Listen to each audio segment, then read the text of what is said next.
Hey, everybody, welcome to another episode of Purple Insider. Matthew Coller here, and I have just gotten back from TCO Performance Center alive, thankfully, because it was a very treacherous ride home.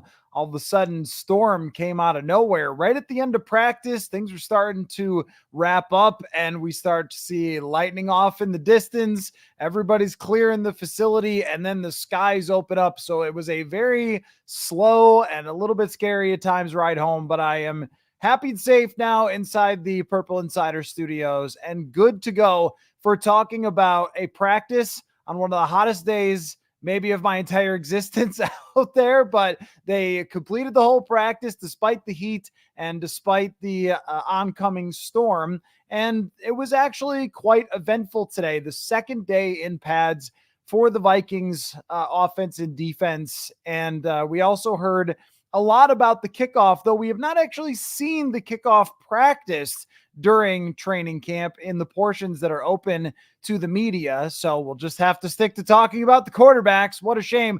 But Matt Daniels did discuss it a bit, and we'll talk about that as well. So I've got a bunch of notes. I'm going to dive right into them.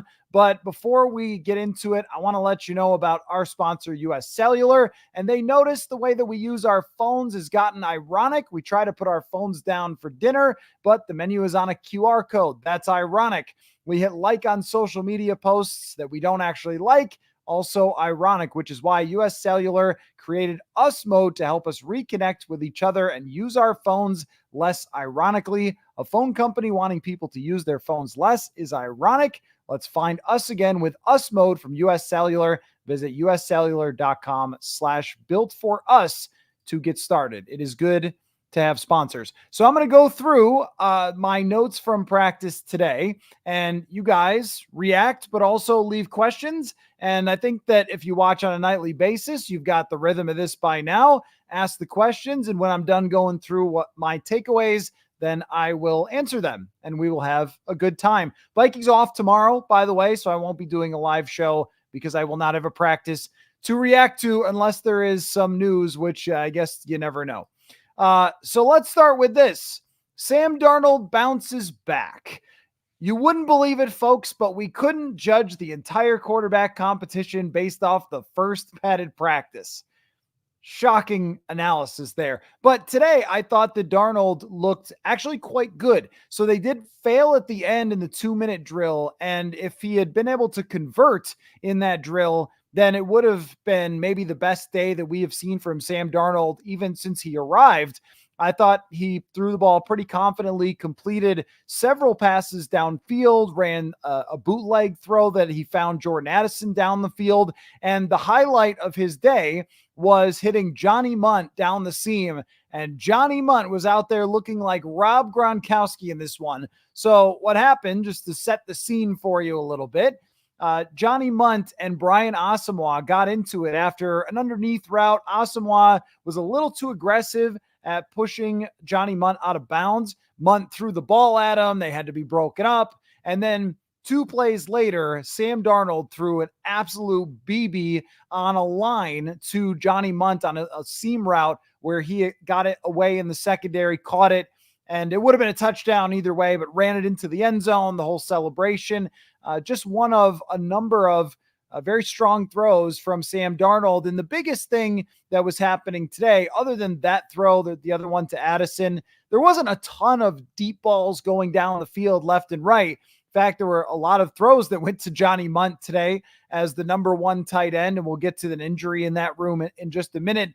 And there was the throws out of the backfield, a couple of swing passes to Aaron Jones, a couple of completions there, but the ball just didn't hit the ground very much for Sam Darnold today. And also it came out pretty fast for him. Drop back, hit the back foot, go through the read, find someone to throw to, move on. Much more comfort from him today than the first day of practice. Now, he was practicing against the second team defense and JJ McCarthy against the first team defense, because that seems to be how they do it a lot with this team. And I did ask Wes Phillips today about that theory and why they're doing that. And he said that it was to try to get JJ McCarthy on the right timing for what it's going to be actually like to go up against NFL defenses, get those guys in there and maybe a little more complicated defenses. So you do have to factor that in, that the better players and a little more complication was going against McCarthy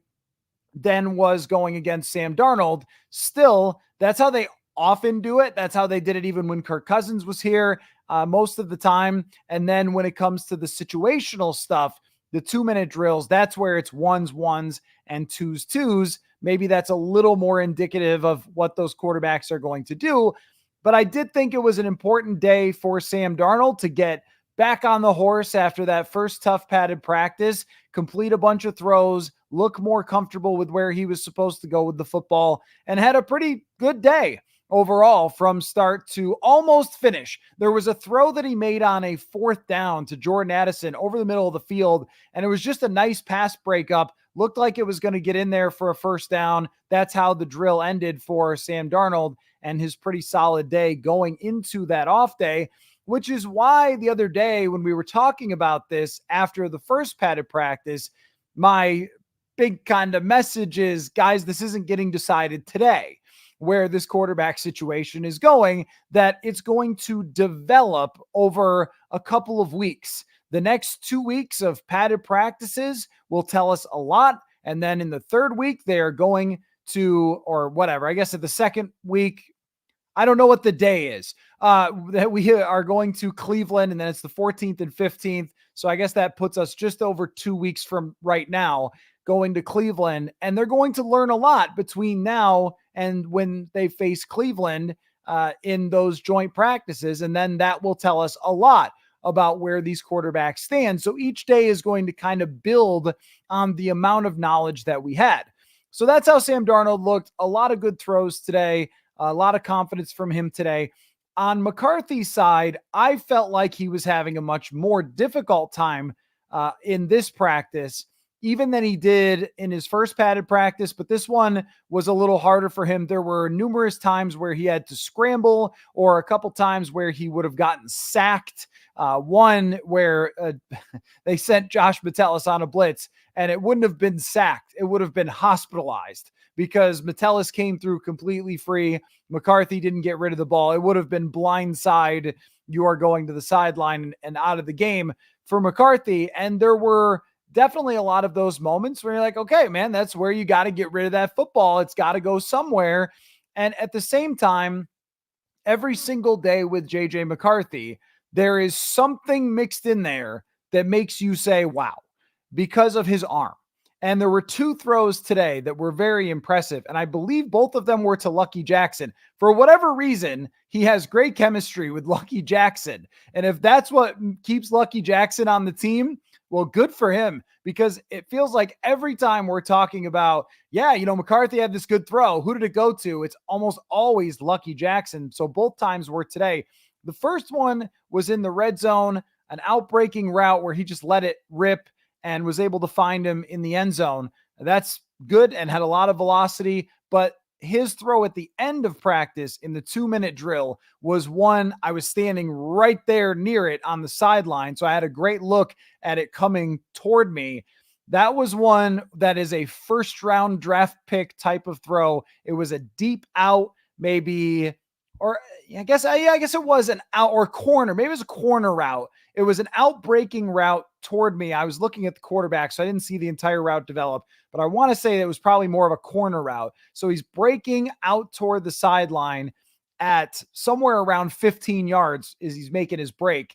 And McCarthy stepped into it and let it fly 20, 25 yards in the air, something like that. I didn't get the exact yard markers.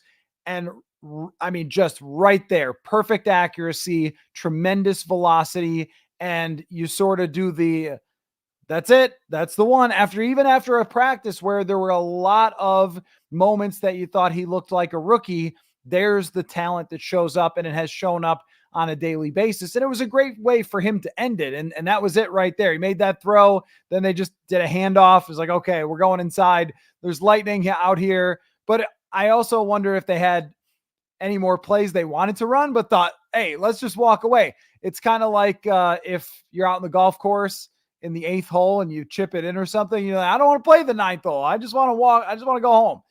Maybe that was how they felt. They didn't say that, but it was a really, really tremendous throw. He has looked quite comfortable in the 2-minute drills each time. And this is part of his MO when he was in college, is that anytime Michigan needed him, he was there in the big moments. And I'm not saying that this is simulating big moments in NFL games. It's just that he seems to want to be there and let one fire away in a 2-minute drill. He did well in the 2-minute drill the other day and did it again today. And he deserves credit for that. So even though it was not as impressive for JJ McCarthy today, you don't walk away going, oh, well, man, what a horrible practice, because you do have those highlights mixed in and you expect it to keep growing and growing and growing on itself. So I thought overall you would give pluses to both quarterbacks for different reasons. McCarthy's going to have a lot to look at on tape, and Darnold is going to have some regrets about that final drive. But this is why it has to require that big sample size, because Darnold had a good day today working with the first team. He's out there. Justin Jefferson didn't practice, but not for injury-related reasons. But he's out there throwing to Naylor. He's throwing to Jordan Addison. They're building up their chemistry, because it's still more likely that Sam Darnold starts than JJ McCarthy. And it's fun to do a meter every day. And maybe I should start moving it all over the place. Like, where's the quarterback meter? I don't really believe in that, though. I still believe that there's a chance that McCarthy starts, but Darnold has been QB1 since minicamp, and something would have to happen. Preseason games could be a part of this, joint practices, that there would still have to be a lot of momentum to be gained for JJ McCarthy before he could actually beat out Sam Darnold. And there weren't any reps with the first team today. Maybe we'll see them when we come back on Friday. They'll go back and look at the tape and say, all right, well, it's time to get JJ some first team reps. And I saw that today in Denver, Bo Nix was getting first team reps there. And at least the report I saw kind of made it seem like this is the first time he's really gotten a lot of them. I mean, this is a process that doesn't need to be rushed super fast for JJ McCarthy to get in with that first team. This can still continue to build. But what we saw from Darnold was he was the overall better quarterback today. And that's probably going to happen a lot, where one day we think, well, actually McCarthy was better today, or one day actually Darnold was better today. And we'll have to see what the coaching staff thinks about that, and it will be reflected in the reps that they get as we go forward. If Kevin O'Connell thinks he's ready to take the first team reps, then we're going to see it. And if he doesn't, then we won't. And I can tell you about every practice, and I will, and we'll have a great time breaking it down and speculating about it. It's really what it's going to come down to, though, is how Kevin O'Connell interprets, knowing so much more than us, how each guy is running the offense. Are they doing it to the way that O'Connell has it drawn up? Because the person who gets it closer to the way he wants it is the one who's going to start. And right now, the veteran would be the one that you would start if you had a game tomorrow, but there's still a ways to go. So I guess my point in breaking this down in depth with Sam Darnold's day is that if you decided just after the first padded practice that McCarthy was starting, maybe slow your roll just a little bit. It's good that JJ McCarthy on a daily basis is showing a lot of things that you like to see from a first-round draft pick, but we also don't have to rush this. I made a Kraken article that I wrote for today that, you know, everybody wants to talk about how great it was that the Chiefs sat Mahomes for a year until they watch a Sam Darnold bad practice. And then it's not funny anymore, or then it's not a reference anymore. Forget about that. Play the rookie. We can take it slowly still. And Sam Darnold looked like a competent NFL quarterback today. It's just, this is his career, where one day he can look pretty good and another day he can struggle. And that's exactly how training camp has gone so far. Next thing on the list here, Robert Tonyan got hurt, and I'm sure that you all want to know how hurt and how long, and is he done or is he going to be fine? I don't know. I just know that he went down. I believe it was in the end zone, and I saw some people say that the cart came out for him. I didn't necessarily see that myself.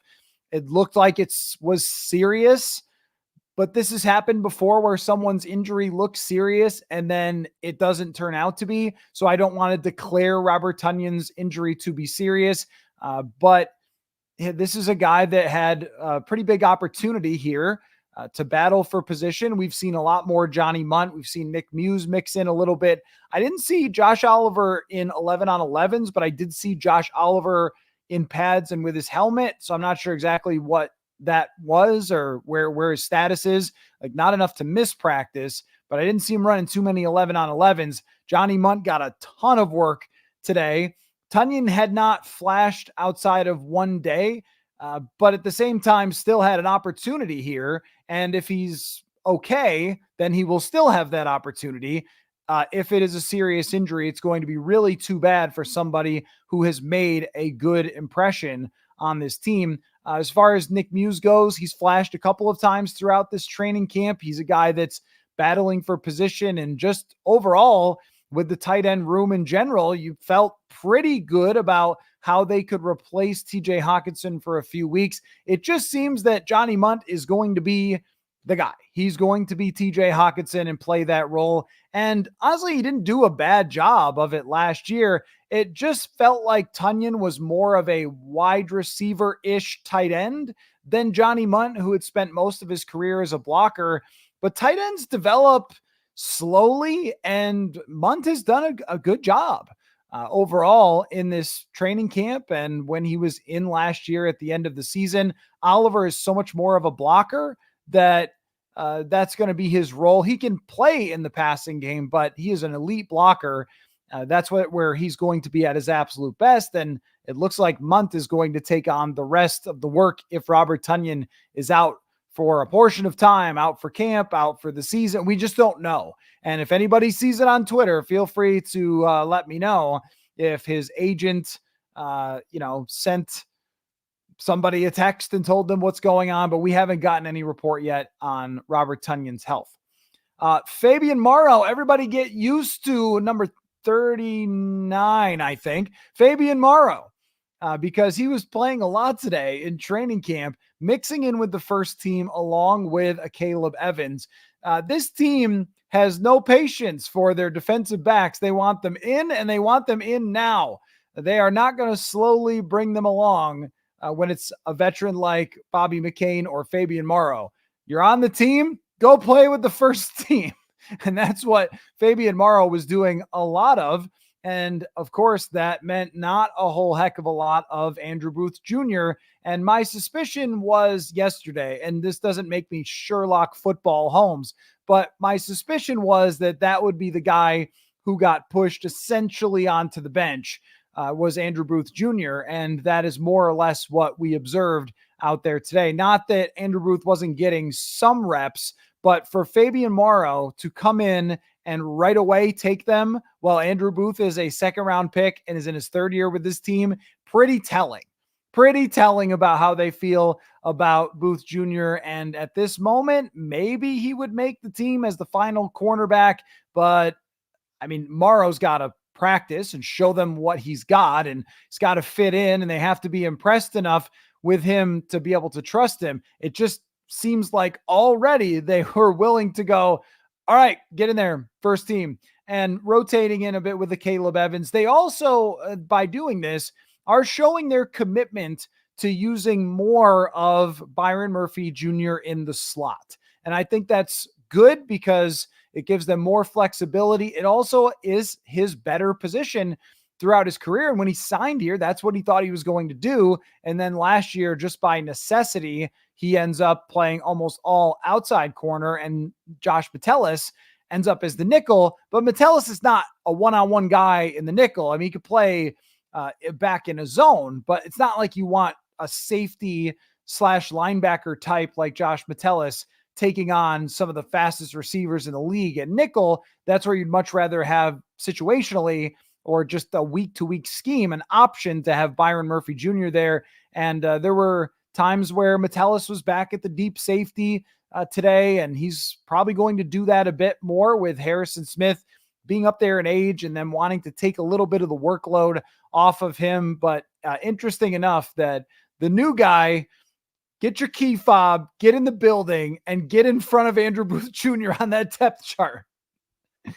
Also, Jay Ward stayed at corner, which was notable to me as well. That seems like something they want to see quite a bit of, and maybe we'll be watching for when we get to preseason time, because I was curious to see if when they signed a corner that was a veteran, if they would just move him back to safety. But Bobby McCain has stayed at safety and Jay Ward has stayed at corner. They seem committed to that bit.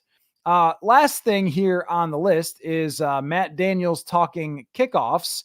And I'll bring you one of his comments today, but a lot of interesting stuff. I am very fascinated, compelled, and excited to see the return of the kickoff. I was watching an old game the other day, and the kickoff kicker had something like 50 kickoffs and 8 touchbacks. And this was only 2008. It was only 15 years ago. But just a reminder of that this used to be a big play in football, and then it just became not a play in football at all. If you were born in, say, I don't know, 2014, you would think, that'd make you 10, but maybe you would have this deep thought. What are these kickoffs for? I mean, if you were just getting old enough to watch football and every time they kicked it out of the back of the end zone, like, why do they do this? This is a waste of time. Well, Sonny boy, they used to have a lot of returns, and they would even have fun players who were good at it. Imagine. That's, I think, going to come back. But here's Matt Daniels talking about the new kickoff rule. Hey, Matt, having several months to reflect on it and then also prepare for it, how are you feeling about the new kickoff rules? I'm feeling great about the new kickoff. I think it's a great thing that the NFL is doing, trying to, really, I'm all for innovation and creativity at the end of the day. That's kind of what the game needs. Not to say that the old kickoff kind of felt a little staunch, but it's good to have, we're looking to try to introduce a new kickoff rule where, we increase the amount of plays from a special team standpoint, decrease the amount of concussions that does take place. How can we limit the high-speed collisions that happen? And, at the end of the day, it's going to give a lot more opportunities to a lot more guys. Maybe you might be able to put, some more starters out there just because you're eliminating the running phase of it. It's going to require a lot more creativity, scheming, schematically, coaching is going to be heavily involved in it. And so with that, it's a challenge, but all of us should really embrace the challenge because that's all a part of it, just our growth. So there were a lot of different things that we grilled Matt Daniels on about the kickoff, from whether they would have position players to how many returners they might have. And the answer is basically, you're going to see it week 1 is when we're going to figure out what's really going on with these kickoffs, because he even said that during the preseason, they can only show so much. They want to keep it under wraps how they're going to do the kickoffs. And this does give every team their opportunity to give their interpretation of how these new kickoffs are going to work, because it's going to look wildly different when you have the two teams lining up a few yards away from each other. Guy gets the ball and then all hell breaks loose. And he said today that he thinks that it's going to determine games early on in the season, just how well prepared teams are for this, or what you can come up with that your opponent is not ready for. And I am just absolutely fascinated. I hope that it works. I hope that it sticks, because a player like Kene Nwangwu, who is not really going to ever work in that running back room, can have a more impactful career. And it's a weapon for the Vikings to have a guy like that. Whereas recently, every once in a while it has been, but not on a weekly basis. It wasn't somebody that opponents would have to be terrified of. But now, if they actually can increase the number of returns, well, there is that edge, and it will be something the Vikings can use to their advantage. But do you have one? Do you have two? Are teams going to do squibby kicks, or are they going to kick it out of the back of the end zone and give you the ball at the 30? Or I don't know. We're going to find out. Are they going to do trick plays? Are they going to throw it backwards? Are they going to hand it off? Are they going to? There's so many different options for Matt Daniels, and he was trying hard not to tip his hand. But there is one thing that I'm a little concerned about, and that is the number of times that the kicker got involved with the tackling in the XFL version. There was some numbers on that said something like 25 to 30% of the kickoffs there were times where the kicker had to be even somewhat involved in the tackle. That's not great. That's not really what you want to see. And the Vikings don't have a kicker who looks very tough. And I don't mean he couldn't beat me up, but just overall, this is not a 6'4", 240-pound kicker. This is a guy you don't want tackling anyone. So Matt Daniels said, I think his exact quote was, "It's scary, honestly, that the kicker can be as involved in this." And then he talked about, is there a potential for a player to do the kickoff? And it's in consideration. But at the same time, if you have a linebacker like Kamu Grugier-Hill, who has done kickoffs before, I mean, is there a chance that he gets hurt kicking off? He does have experience doing it, but he's done it 7 times in his entire career, which is way more than most people. He's the emergency kickoff guy for a couple of teams. But do you want him doing it every time when he is a big special teams player and a backup linebacker? And then what if a linebacker's hurt and now Kamu Grugier-Hill is your starting linebacker, but he's also got to kick off? What if he gets hurt? What if he hurts his leg? That sort of thing. They're going to consider all of those aspects of it. But this is what I mean about this is the complete Wild West of kickoffs. You can do whatever you want. And the league will, I'm sure, adjust the rules as it goes along and as teams try certain things. But everything is up for grabs at this moment. And they may do something like have Kamu Grugier-Hill be the kickoff man because he's done it before. And that would really be something in itself. So when we see it, it'll be the first time for all of us because they haven't practiced it, because they don't want anyone else to know. They don't want any fan videos from the stands showing how they're going to do their kickoff. So it sounds like they've been doing it all during walkthrough. So there you go. There is your Vikings practice report. And now your questions, your comments, toss them in the comment section and I will run through them. Janet says, don't you think it's ironic that both quarterbacks look better against the second defense? Can't wait for Cleveland's practice reps. Well, I don't think it's ironic so much as, of course, yeah, they're going to look different against the second team defense. That's just sort of stands to reason that they would.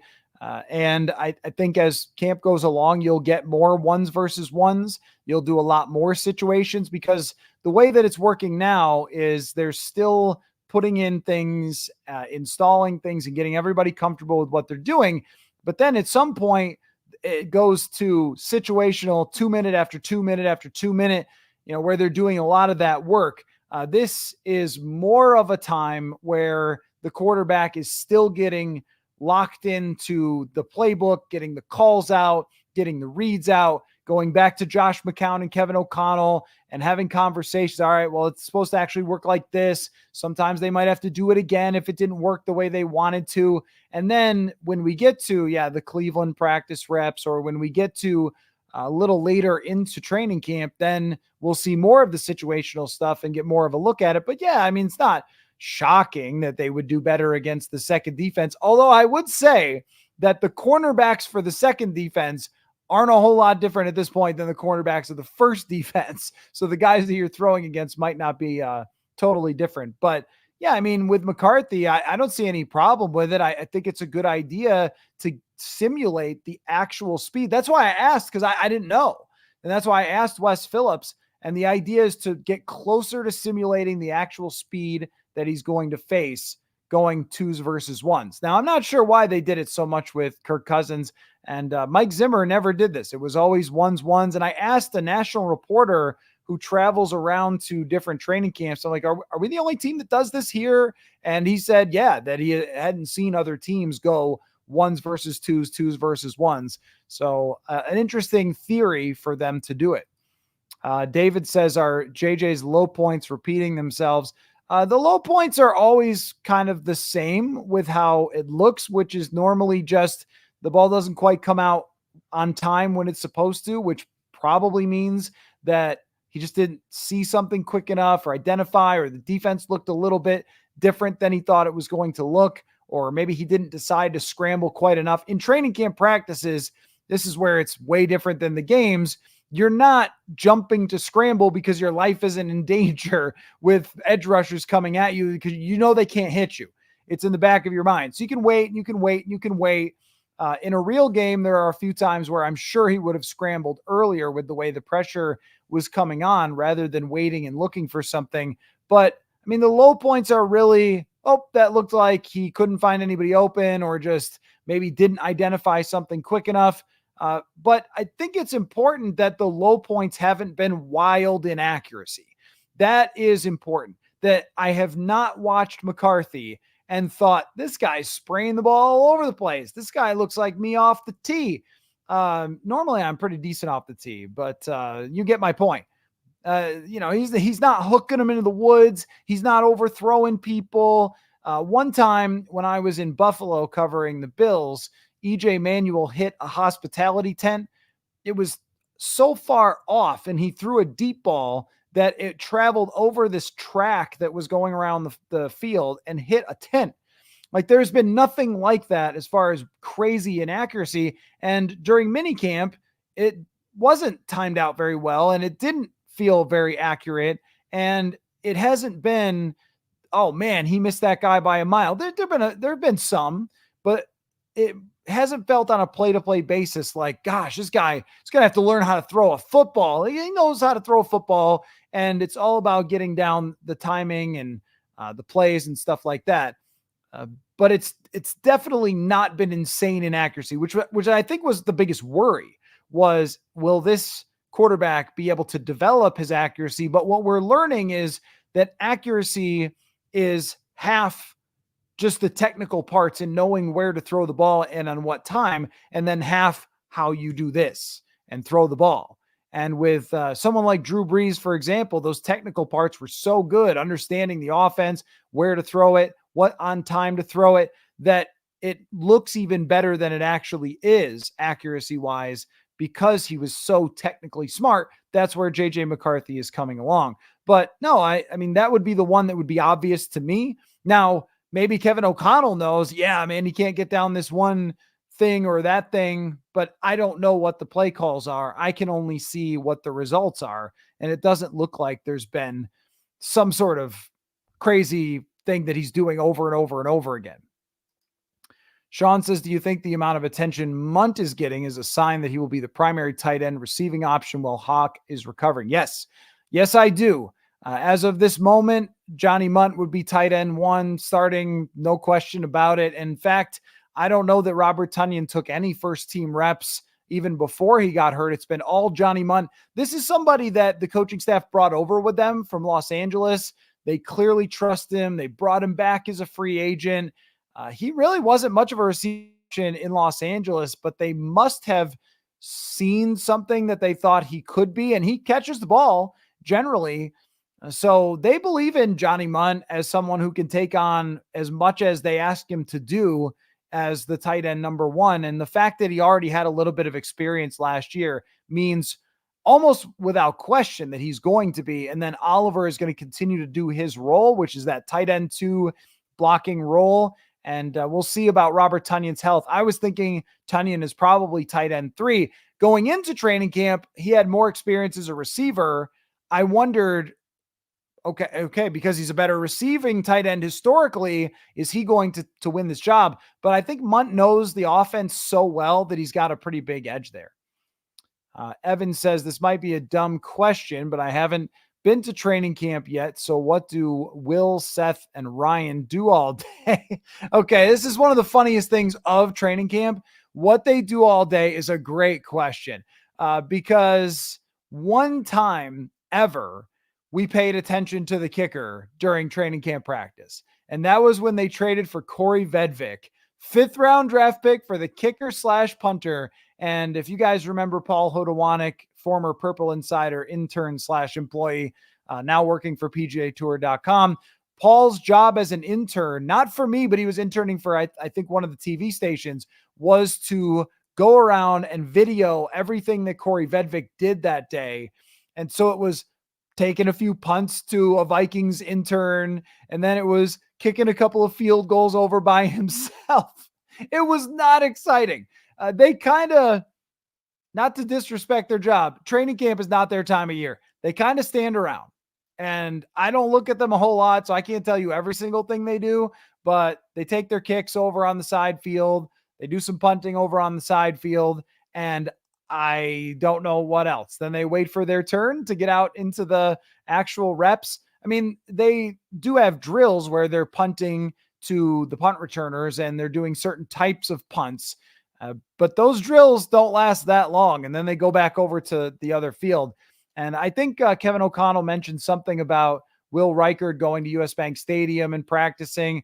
They've got their own thing. They're their own little crew. They always are over on that other field. But that's a good question of what they're doing. They're doing the same thing I'm doing, it seems, most of the time, which is watching. I guess you got to be a good talker if you're one of those people, so you can make conversation for several hours a day for a long period of time. Dustin says, does the team have another practice in the morning, or are they just talking about the new kickoff and haven't practiced it yet? They have a walkthrough in the morning, and then they do a practice in the afternoon. They don't put on pads or anything, and they don't do any real reps. They stand out there and they go through slowly what they would be doing. And then that's what you practice in the afternoon. That would mean that they're getting over on the other field and having so you've got the offensive defense running through their things slowly. Here's the play calls. Here's how we want you to read this. Okay, quarterback. And then the quarterback will toss it like your dad would throw to you in the backyard, little toss to you. It's the least intense thing ever. And they used to have it open to fans, and it was absolutely silly. It was like, there's nothing to see here. We used to go walk in. We don't do that anymore under this administration, which is fine because there was nothing to see. It's just people walking around slowly. And that must be when they are going out there and doing what they want to do to set up for this, but they're going to have to show it eventually. It's just more likely than not, it'll be when fans aren't there, because there are fans in the stands. I'm sure you guys have seen it, who are videoing stuff and tweeting it out or putting it on TikTok or whatever. And that is mostly fine for offense and defense because this is install stuff. So it's 101 versions, and other teams already know this. This would be like saying, I'm going to teach you English and teach you the alphabet of how this all works. So when you're videoing this stuff and tweeting it out, it's cool because we get to see how the players are, or fans get to see on social media how the players are playing and the highlights and stuff like that. But if you're another team and you're trying to watch it and go, what are those Vikings doing? Well, you're not going to get a whole heck of a lot off of these. That's when they close practices. But if they were doing kickoff practices, then you actually would, because you can't do the basic or whatever. They'd be actually having to practice it. When they close it to fans, then there's going to be no video anywhere of how they're going to do it. And that's when I'm guessing they will do their practice. But yeah, it's just the walkthrough. Nick says, when do the joint practices start? There's only 2 of them, and they are the 14th and 15th of August in Cleveland. I will be there, and it'll be fun. Cade says, Naylor needs to stay healthy, making some plays. It sounds like you are correct. Every day with Jalen Naylor, he did something the other day that, where he jumped up and caught a pass. And then I was like, man, he's done something for every practice. And then today he had another catch where he burned somebody and got open. He's a good player. I don't think Kevin O'Connell was making it up. He wasn't gaslighting on Jalen Naylor. It wasn't a bet. How we do the milkshake bet. I don't think he was trying to win a milkshake by always praising Jalen Naylor. It's real. The talent is real. It's the health is really the thing, as you brought up, but so far in good shape and has played really well. And they have their wide receiver 3 as of right now.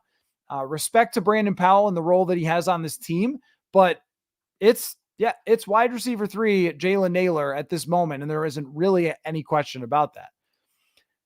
Alex, I'm sick of the media pressing KO on when McCarthy is going to take first team reps. Fans of this team don't want him starting this year, and it's unnecessary to pressure on the coach.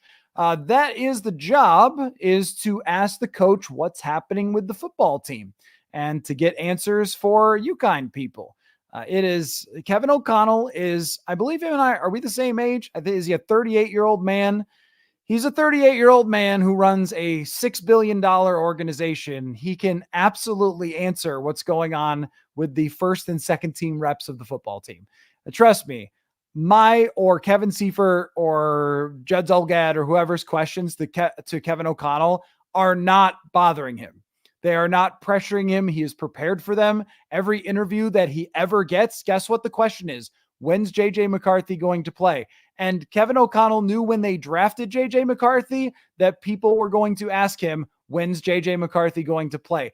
I absolutely promise you, he doesn't go back into his office and put his heads in his hands and say, I've got to play him. The media is pushing me so much. I've got to play him. I absolutely guarantee you that's not the case. So he can give you answers. He can give you answers, and it's fine. And you know what? The answers sometimes are interesting and telling, and we can discuss them. He's not crying because we're asking about the reps. We're all curious about the process. The fans want to know exactly what is going on with JJ McCarthy and Sam Darnold, and we're going to let it play out. There is no reason. I agree, though, and you're part of saying there's no reason to push for it. I think it's two different things. Asking questions is the job. Getting information is the job of reporters. Now, if you're talking about people being opinionated about this and demanding JJ McCarthy start, that's not happening within the media that I've seen. I haven't seen anyone demanding that JJ McCarthy start. All of us understand where this thing is going. Eventually, it's going to JJ McCarthy will play when he's ready. I'm fine with that. I haven't seen anyone else who's not fine with that. But we're all curious about the thinking and the process of actually getting there. And so we will continue to do our best, and Kevin O'Connell will continue to understand and not have his feelings hurt by being asked about the reps. Loaded Guitar said, did JJ look like a competent quarterback today? At times. He had some very much wow throws, but also had some rookie-looking moments where he would have been either sacked or just didn't have the greatest throw or make the greatest decision, which is what it looks like to be a rookie in an NFL camp. And sometimes it's what it looks to be anybody in an NFL camp. It's not like every single Kirk practice was just a laser show out there. There's always going to be good and bad days. But I thought today it was a little harder on him than it was the previous day. And so far with padded practices, neither one has been some phenomenal practice. It's just that you see the flashes of what he ultimately can be at his best. And that's where you don't have any question why he was drafted in the first round, why they believed in him, why they did this whole thing with moving on from Kirk Cousins. A throw like he had to Lucky Jackson on that corner route today. You go, there it is. If I had to present you one training camp throw that said, why did they draft that guy? There it was, because he has a lot of talent. It's just going to take time. And that's a hard thing for everybody to wrap their head around, is that it is going to take time. And if we evaluate every single practice as, well, did he move the needle closer or farther away from starting? I don't think that that's really how they're looking at it. They don't go back into the office and go, you know what? I was close on him starting, but no, he didn't throw that one concept. It's more of a progression, which is boring, but is also true, that it's got to be more days that are strung together, more comfort, knowing where to get rid of the ball when the pressure comes, identifying when Josh Metellus is coming on a blitz, as opposed to having him run free and potentially murder you. I mean, like, there's just, these things will come along, and we've seen him do it in stretches enough to feel like it's there, but consistency is always something that a rookie quarterback has got to work his way through. Maxwell says, what did you make of Coach Daniels' comments about games being won and lost based on special teams, more specifically the kickoffs?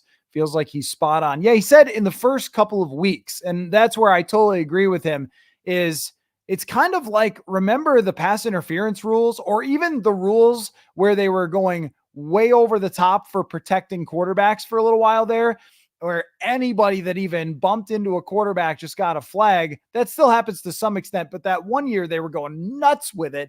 And the Vikings game against the Packers in week 2 was significantly impacted by both things, right? Wasn't there the one year with the interference call, they took away a touchdown for the Vikings because they looked back at the replay and saw some interference that happened? That was insane, to take away a touchdown. And then there was somebody bumped into Kirk Cousins and gave the Vikings another shot. They went and tied the game.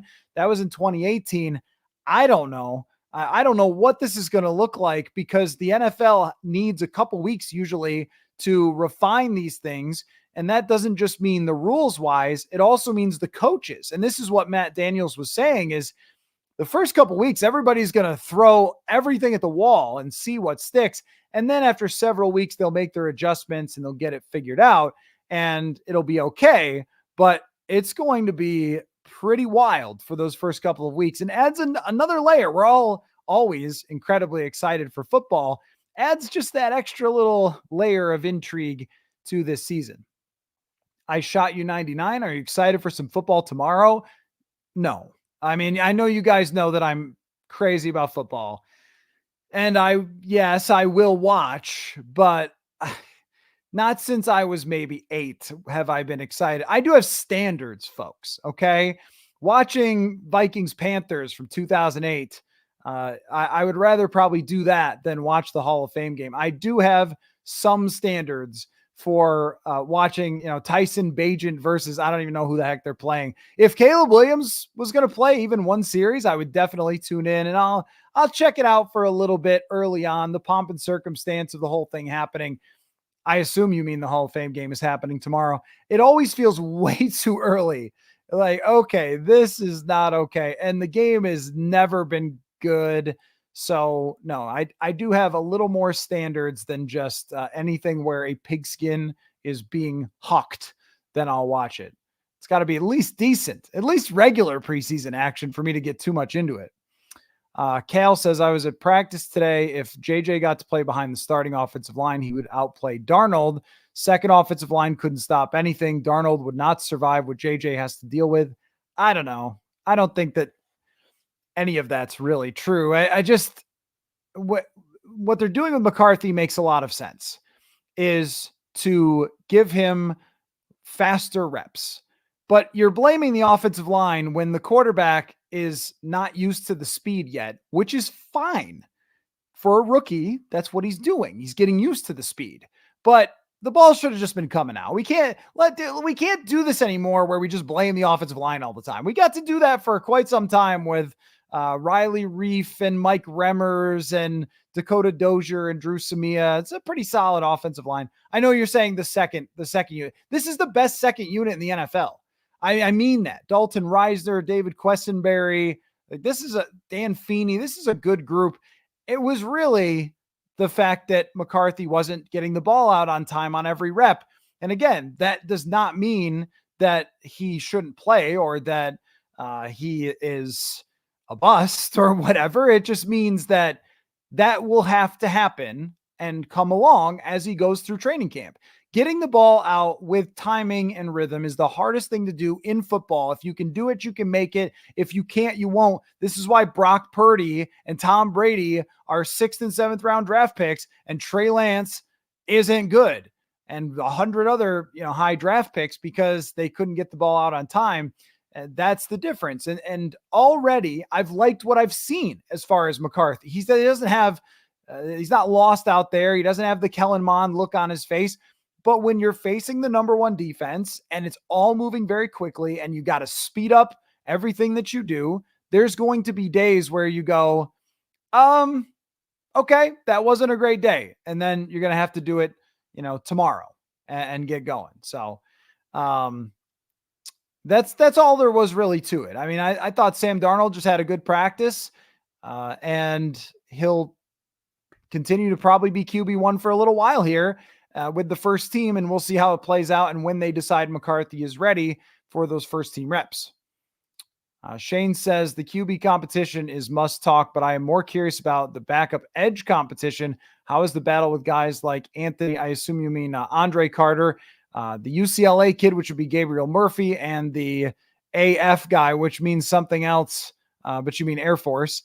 On internet, AF means something different. You mean Bo Richter, and he's sticking. I keep being impressed with Owen Porter, that he's out there a lot with the second team. And I keep saying, well, who is 57? Then I look down on my roster. Oh, it's Owen Porter again. And Bo Richter is one of the most jacked people I've ever seen in my entire life. But he's gotten a good amount of reps coming off that edge. Gabriel Murphy got a shout out from Kevin O'Connell, but he kind of got decked by Walter Rouse today.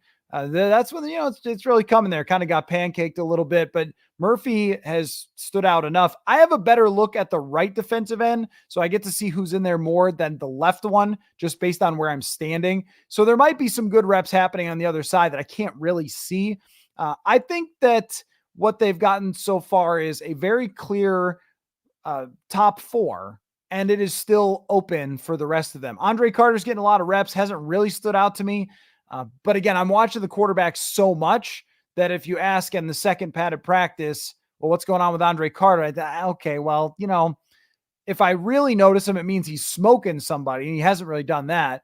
And then anybody who goes up against Christian Darrisaw just gets completely shut down because it's Christian Darrisaw.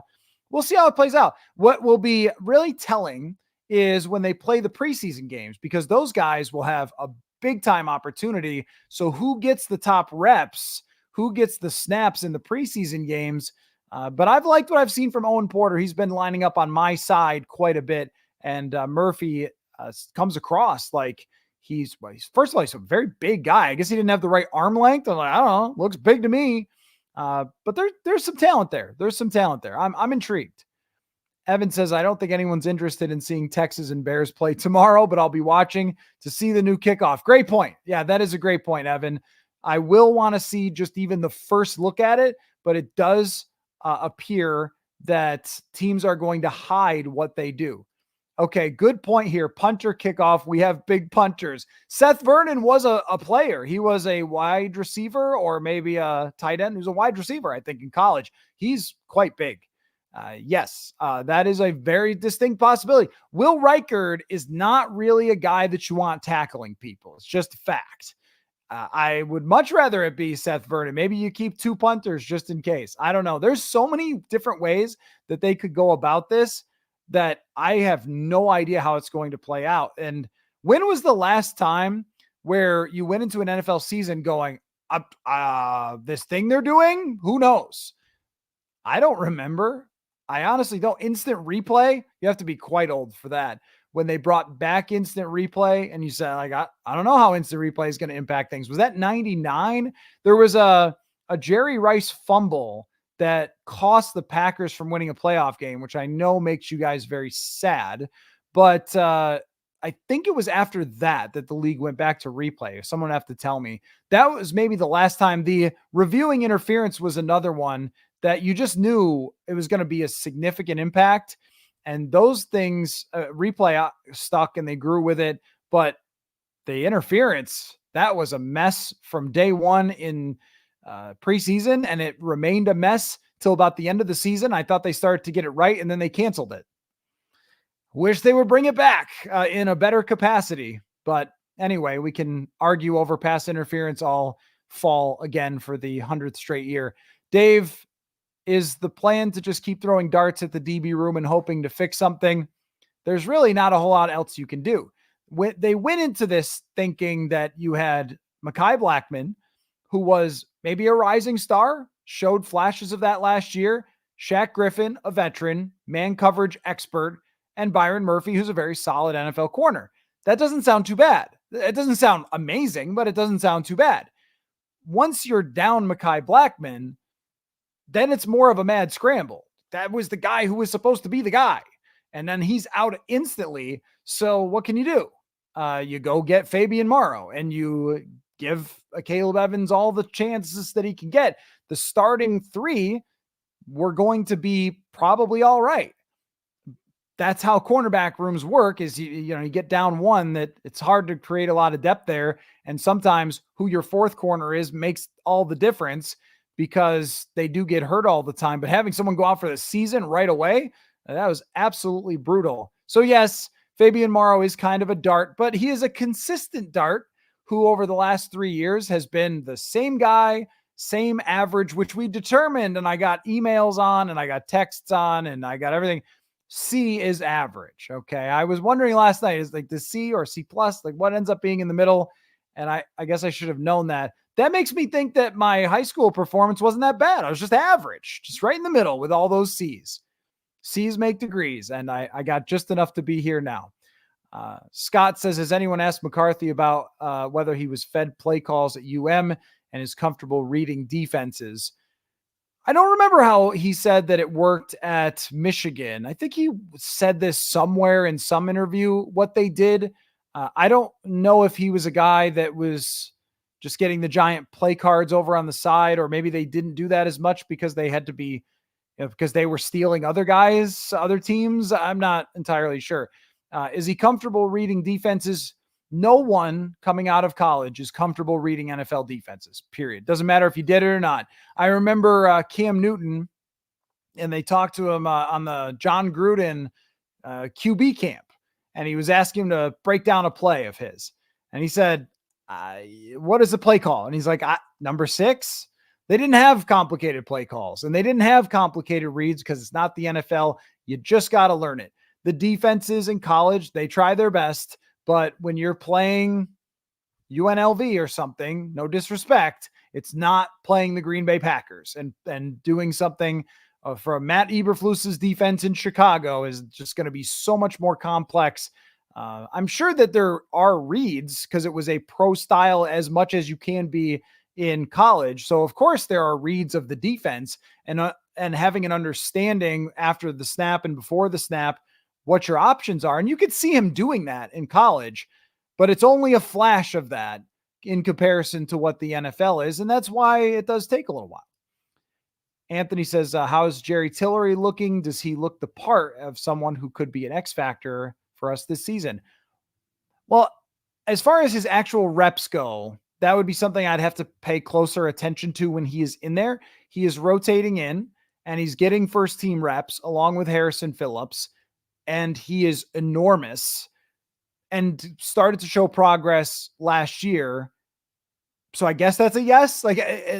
Thus far, I have not specifically watched Jerry Tillery and said, oh, wow. But the first team defense, I have at times said, oh, wow, with their pressure that they have been getting back there. And he's been a part of that in a lot of the reps. But overall, what you wanted to see with Jerry Tillery is getting first team reps day after day after day, because that means they see what they wanted to see. If they didn't, he wouldn't be getting those first team reps. And that's happened. Who was the guy, Dayton Jones, who they brought in 2018 or 17? And we talked about, oh man, they signed this Dayton Jones. He'll get after the passer. And he just never took first team reps, and we never heard of him again. Sometimes those signings can be like that. Tillery will be a part of this defense. That's almost a guarantee at this point. Scott says most of our questions will be answered in Cleveland. That's true, but it's going to be fun to work our way up to there because it will all set the stage for how things work out in Cleveland, which means you should keep watching every night for the recaps and the conversations, Scott. I'm not going to take the next 2 weeks off and just show up in Cleveland. Lot to still go, my friend. Lot to still go, but it will all, put it this way, it will be finalized. Yes, things will very likely be finalized after the joint practices in Cleveland. So we're going to find out if the things that we think are going on are actually going on. If we get there and McCarthy has taken a good number of first team reps, and then he gets a lot of the first team reps or the majority, okay. And also preseason games, I have in the last couple of years just thrown them out, aside from, all right, let's just get a look at Jaren Hall, or let's get a look at this Ivan Pace kid or Jordan Addison for a few reps. But now how they divvy up the snaps. If Sam Darnold doesn't play and JJ McCarthy plays a lot, well, then that means this isn't really that close. If Sam Darnold plays quite a bit and so does JJ McCarthy, then it might tell us that it is. The hunt for what's going to happen at quarterback is a good time. It is a good time. This is good entertainment. We're talking about the last 6 years of training camps. Probably 5 of them, outside of the first one, have mostly been ho-hum. We didn't have this type of thing. So I'm enjoying every one of these conversations with you guys and going through kind of the evidence and where things stand and how each guy played and trying to figure out, well, is this going to be the McCarthy show? Is he going to win this job, or is it going to be Darnold and we see what happens? Evan says, was McCarthy struggling against the ones today, or was it the second offense? It was second offense versus first team defense. Yes. And struggling might be too strong. We like to say that. I may have put a headline of that at one point. Struggling would be a little too strong. And maybe I even said that somewhere along the show, because it's just the usual go-to term.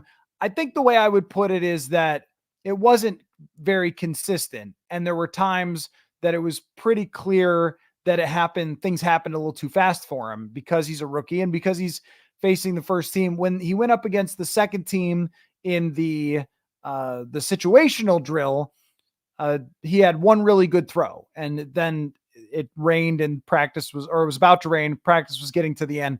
But yeah, I mean, I think that it is pretty clear that he's going to need to keep working on that timing and keep working on when the ball's got to come out and how quickly he needs to get, just get the football out when get through the reads and get there. That's all. We don't have to built in any sort of excuse. Well, he's going against the one offense. Well, if he's going to actually play in games, he will have to go against the one offense. So the one defense.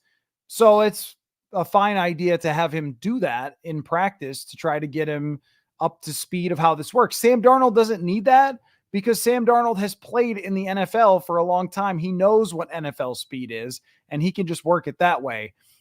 Could that result in Darnold looking better? Yes, but also if you're running the first team offense, Kirk was often going against the two defense as well. That's something that this team seems to believe in, is having ones versus twos versus ones quite a bit.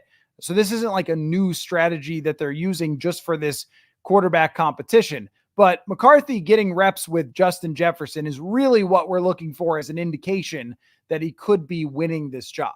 That's what we're really looking for, because that's the most important man in the entire franchise, Justin Jefferson. The quarterback who's playing with him is the quarterback who's playing. And right now it's Sam Darnold, and we'll see if that changes. Skol Viking says, how is Jay Ward looking? He actually looks pretty natural to me as a corner, I think. I really do think that he moves pretty darn well. It doesn't look, stiff or like he's struggling. He looks like he's in the right spots. This team is really into, and I think it's because of Brian Flores, multiple players who have done a lot of different jobs, because in part, it might just be a good indicator of which guys are smart about football. Theo Jackson is someone who keeps just getting talked about more and more. And some of us may be pushing that agenda because Theo Jackson has been really good in this training camp. And I'm writing about him very soon and talk to him and talk to Durante Jones for an article that I'm working on because Theo Jackson does a lot of things. He did a lot of things at Tennessee, did a lot of things here. Jay Ward's the same way. So he definitely looks like he is comfortable at playing the cornerback position and could be good depth there. Anthony says, could we keep 6 outside linebackers? Could be helpful on kickoffs. Yeah, that's possible. We've got a bunch of safeties here we're talking about every day and linebackers, but would the extra edge rushers for that position? Because, that's not bad, because as far as ideas go, those edge rushers are quick, and they are usually, I think of linebackers and safeties as special teamers, but those edge rushers are trained in the defeat blocks quickly type of thing. Matt Daniels has mentioned starters a couple times. I just don't see that. I don't know. It feels like that is something that he kind of keeps bringing up as like, yeah, we could use starters. And I don't know if they're actually going to do that. I don't think that we're going to see Harrison Smith out there making a tackle on a kickoff. But if you have guys who are trained in the art of defeating blocks quickly and are also fast as well, quick, that's what the edge rushers are. I mean, that certainly makes sense to me that they might keep some extra ones for that particular position. It does change a lot of stuff. Anthony says, no disrespect to Johnny Munt. He is a fine tight end and dependable. I'd rather see what we have in Nick Muse. That kid has more juice. Nick Muse has been on the team a couple years. He probably does understand the offense. Johnny Munt is just a proven veteran that they really like in that position because tight end is complicated. The amount of blocking, the amount of understanding of the offense, the routes, all those things, the details of each route, of each block, it takes a capacity that is unusual to be able to handle all of that. And that's probably why Johnny Munt is here. But the thing about Johnny Munt versus Nick Muse is, Johnny Munt, every time he goes in, is done well at this position. Did at the end of last year. He's been a good tight end number 2. He's been good in this training camp. I don't see any reason to go to somebody else. And it's not, I know we're always looking toward the younger players, but tight end is a position that you can have a guy play for a long time. This isn't a 10-year rebuild. It's a 2-year. So if Johnny Munt is tight end 2 for next year, well, that's good. That's fine. They'll just continue to have depth in that room. Jordy says, I haven't seen any highlights or news on Trent Sherfield. Are the Jacksons and Jay Jones getting reps over him? Just have not seen a lot of receptions for Trent Sherfield. It has a very Jordan Taylor type of Taji Sharp type of feel to it of, yeah, they signed a guy who's played in the league before, and I don't know if it's going to work out. Maybe preseason games, he'll have more opportunity, but I can't remember too many targets so far in training camp. I have been impressed with Deshaun Jones. I don't know if anyone else is mentioning Deshaun Jones. Maybe I've just been focusing more on him. It seems like his rep count is going up by the day. Seems like he makes some catches. Tristan and Lucky Jackson are just training camp stars. They are all over the place. Tristan Jackson had the big reception yesterday, but he had a few more catches today. And Lucky Jackson seems to be J.J. McCarthy's guy and may very much make the team because of that. He really could. So, yeah, I don't know. If you're the receiver who works the best with your young quarterback, I'm keeping him, aren't you? But Deshaun Jones has been somebody that could be practice squad, might fight for a spot and get to that point. I don't see him making the team. That he would have to make huge progress to do that. But there's something there with him. There's some route running. There's some hands. It's not going to blow your mind, physical speed or size or anything, but there's some natural football things that go on with Deshaun Jones. John, good to see you, John, says, how does the running game look? Looks like they can't tackle the runners. There was a play today with Ty Chandler where he took off and just hit the gas, and it like road runner just blew by everybody. That was the first time I've really noticed him. Was on the outside, kind of a pitch play. Aaron Jones is special. It's just something that does not take any effort to figure out. He finds the holes. He moves incredibly well. He is a leader on the team. He's one of the best players of the last decade. If you're talking about the best running backs of the last 10 years, and you just see it with Aaron Jones, that's why, just like with Jalen Naylor, health is really the thing. It's not a talent thing with Aaron Jones. It's really just, can at this age he continue to perform at that level? But it's all looked better to me as far as the running game goes. We haven't seen a ton of reps from Jones because I'm sure they're trying to limit how much he actually has to be out there at full speed. So there's been quite a few like Kene Nwangwu reps, and I don't expect that we're going to see that in the actual season. But just Aaron Jones on himself and Blake Brandel, there seems to be a little more push on the running game. I don't expect it to be special. I expect the running backs to just be better. Anthony asks, how much do you think the new kickoff rules will make the special teams impact the outcomes of games more? I have no idea. It could either be, like Matt Daniels said, craziness, and, this team returned 3 for a touchdown in the first game of the year, and they won by 1 point or something. It could, or it could be, we did all that hype and then teams just kicked it out of the back of the end zone anyway. Or they kick squib kicks that just barely get into the landing zone and bounce around. And then the guy's got to play shortstop and he's running around trying to get the ball and can barely get to the 20. I don't know. It is either going to be very exciting and it is going to result in a lot of points on special teams or a lot of really big plays, or it's going to be nothing. And the kickoffs will just kind of peter out quickly and they'll figure out how to stop them schematically. And then we'll go back to not really thinking that too much about them. Could go either way. Could be somewhere in the middle. Matt Daniels' expectation was that the different ideas and the difficulty preparing for it was going to result in probably some touchdowns, allows some touchdowns scored by some teams that figure out some good ways to do it, or some teams that are allowed that maybe weren't fully prepared or didn't have the right personnel or whatever. The first couple weeks, it could be like that, but everything evens out in the NFL. There's always the first couple weeks of the season. Wow, there's a lot of scoring in the league this year, a lot of passing in the league this year. And then 5, 6, 7 weeks in, defenses get figured out. Okay, the offense is doing X, Y, and Z today, or this year. So now we're going to fix it. Remember when the Vikings gave up the perfect quarterback rating to Jared Goff, and then every other team tried those same motions that the Rams did, but Zimmer installed something that was prepared for that, and it didn't work anymore the whole rest of the season. This will happen with the kickoffs as well.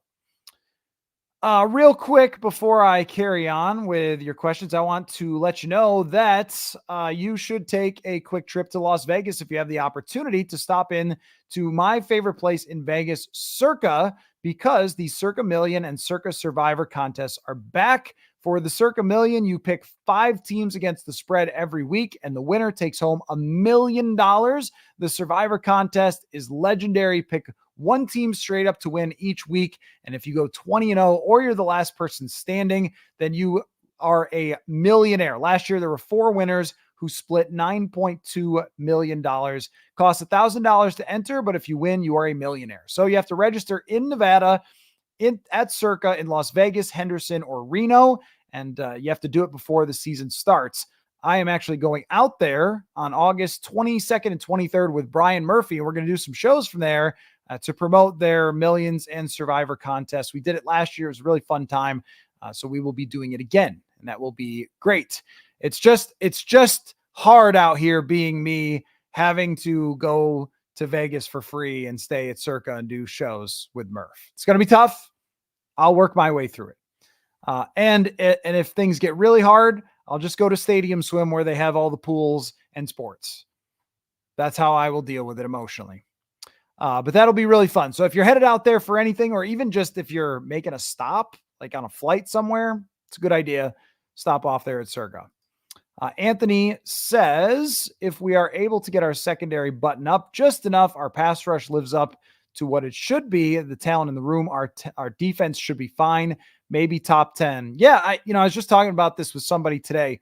When you go through the rest of the defensive roster, all right, I don't know what the middle is going to be exactly, but I have a pretty good idea. It's a little bit deeper than it was last year. I've noticed Jaquelin Roy a few times. Jonah Williams worked with the ones today. I think it's got a little more depth than it did last year. Tillery, we mentioned. So that's improved from being really, really thin to a little bit deeper. The edge rushers are really good.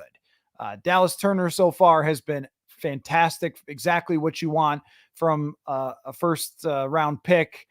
They have just raved about how he's looked, but Jonathan Grenard and Andrew Van Ginkel takes no time at all to figure out that they're 2 of the better players at their positions. The linebackers are really good. The safeties are really good. You can use a bunch of different combinations of all these guys. They actually have backup safeties who could start for teams like Theo Jackson.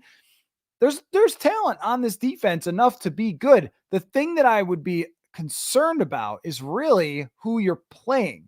When you start out, all right, Daniel Jones first, week 1 can be weird as we saw last year. After that, you're talking about Purdy, San Francisco's offense, CJ Stroud, Jordan Love. I don't know what's up with Aaron Rodgers. We'll see by then if maybe he hasn't moved to the woods and is living off of strange berries or something. But if he's still playing football, they've got Garrett Wilson. That could be pretty darn tough. And then after that, Detroit Lions. It's not an easy schedule from the start against the quarterbacks. And then it will kind of be determined. They play Will Levis. Is he any good? Where does Jacksonville's offense stand as we go through the season? You got Kirk Cousins coming in here eventually. Where's he with the Achilles when you play against him? A lot to be determined, but it is a pretty tough quarterback schedule overall, and there's a lot of really good wide receivers on it. That might make it hard to just kind of survive not having the best cornerback play. What they really need is Shaq Griffin to be healthy and for him to be good. And he has been good in his past, not that long ago, but that almost sounds a little Marcus Davenport-ish or a little Dean Lowry-ish. But I'm just saying that this is an important swing man who hasn't been out there at camp because he got banged up on that second day. When he gets back out there, it'll look a little bit deeper. Then all of a sudden it's, all right, Griffin has played in the league before and had some success. Morrow is more of a backup. Evans is more of a backup. People get hurt. You can use those guys. That'll look a little bit less daunting than it does right now. Matt says, when the coaches don't want to talk about a depth chart, does that mean at this time in training camp, or is it more of a philosophy thing? Oh, I see what you mean. Yeah. Well, at this point in training camp, it's very clear that Kevin O'Connell does not want to say anything or have anything out there that is suggesting what he's going to do or what he thinks of the quarterbacks that isn't coming from his mouth. Like, he doesn't like the idea of people making depth charts and saying, well, McCarthy is this or Nick Mullins is there. Like, he didn't like this in minicamp. I think he said repeatedly, like, yeah, okay, well, Nick Mullins is working with the veterans because he's a veteran, but there's no depth chart. And I'm not looking at Sam Darnold as, yeah, he's working with the ones, but I don't want to say he's clearly 1 and McCarthy is 2 and Mullins is 3 and Hall is 4. Maybe in part just because he doesn't want JJ McCarthy to get any of the wrong messaging. He doesn't want McCarthy to feel like, well, I don't have a chance at this or anything like that. So I think there's just a sensitivity to, how McCarthy is going to perceive things that he's saying or what the media is saying about him. This is the first quarterback this man has drafted as a head coach. And I think he just really, really wants it to work and doesn't want anything to get in the way and doesn't want anybody telling anybody else out there, this is what the depth chart is or whatever. He wants the only narrative about the quarterback position to be what he says at the podium, which is hard to do when we're all watching practice, but I also understand where he's coming from. So I think that's where the depth chart thing goes. It's obvious what the depth chart is across the board because we've seen all the reps. So yeah, it's pretty obvious that Christian Darrisaw, Blake Brandel, Garrett Bradbury, Ed Ingram, and Brian O'Neill is the first team starting offensive line. That's obvious. Justin Jefferson and Jordan Addison, there's a depth chart. It's pretty clear, but I just think it's more about making sure and being aware. And I think this is the thing with Kevin O'Connell. Kevin O'Connell is just very aware of how things are perceived, how people take things that he says. And the reason that his press conferences have a million words, I believe, is because he doesn't want things to be misconstrued. He doesn't want to just say 2 sentences and have that open for interpretation. He likes to say the whole thing to get it all out there because he doesn't want people taking it one way or the other. And that might be what that's really about with the whole depth chart thing. There's clearly a depth chart at every single position. It's not just like, we'll just run them out there. We'll just randomly select names. Like, of course not. And they know, Kevin O'Connell knows, I am absolutely certain, how he wants to handle this thing based on where both guys are and how they've played. And if I were to take a guess at how they're going to handle it, and I will do that now for you, I will take a complete guess, not based on anything outside of just common sense and my hearing Kevin O'Connell talk about this since OTAs or since they drafted JJ McCarthy. My guess would be that over the next week to 2 weeks, we do see JJ McCarthy get in with some first team reps with Justin Jefferson, with Jordan Addison, and they will slowly start to work him in a little bit more in doing so. And then when we get to the first preseason game, Darnold will be the starting quarterback. JJ McCarthy will be QB2, and it will ramp up from there to the point where we reach the joint practices. And then if it's close, we might see equal reps with the first team back and forth. And if somebody's in the lead, they're going to get the vast majority of the reps. If Sam Darnold takes all the first team reps against Cleveland at the joint practices, then he's the starting quarterback for week 1. If JJ McCarthy takes the majority, then we know that he is very close to winning that job, if not already has won it at that point. Because after that, that's when they start game planning. That's when the practices are no more fans and they start putting in and really getting that first week ready and locked in. But these next 2 weeks, he is going to evaluate the progress of McCarthy, and then this time has to see him in some preseason action. So how does it really look when they're actually playing a football thing? And all of that will go into the pot to decide, but it will be a day on day sort of slow build, and they will evaluate how much of the offense does he know? How good has he looked in comparison to Sam Darnold? Do we believe that he can go out and face a very good New York Giants defense in week 1 and not lose his confidence or not struggle or not feel in over his head? That's how they'll probably do it. None of that is a hot take for you. It's just makes the most reasonable sense for how they would approach this. And I just think that Kevin O'Connell doesn't want any other idea of how this is being decided out there, except for looking at it the way he's got it plotted out. So that's a long answer and gave you guys some opportunities to ask more questions in the chat. Charles says, do you think the defense will be stars of this year? It's going to be hard unless they get some surprising cornerback play to be fantastic. But could the defense be good enough and Brian Flores be good enough to keep this team in the mix for the playoffs down the stretch? The answer is yes. Because if you even look at Miami when he was there and how their defenses worked, this is the advantage of having a great defensive coordinator who should actually be a head coach, is that there's a real edge there. There is a very real edge to having a great defensive coordinator. If you have great coaching and great play calling at that position, look, Pittsburgh makes the playoffs every year because they have a guy in Mike Tomlin whose defense every year gives them a chance to win games. That's kind of how I see this year playing out for the Vikings, is that Flores' defense, it gives them a chance week in and week out. It might not be the number one defense, but it gives them a chance to win enough games to be competitive. And he did that in Miami without very good offenses, and they found ways to have winning records. That's how I envision this going.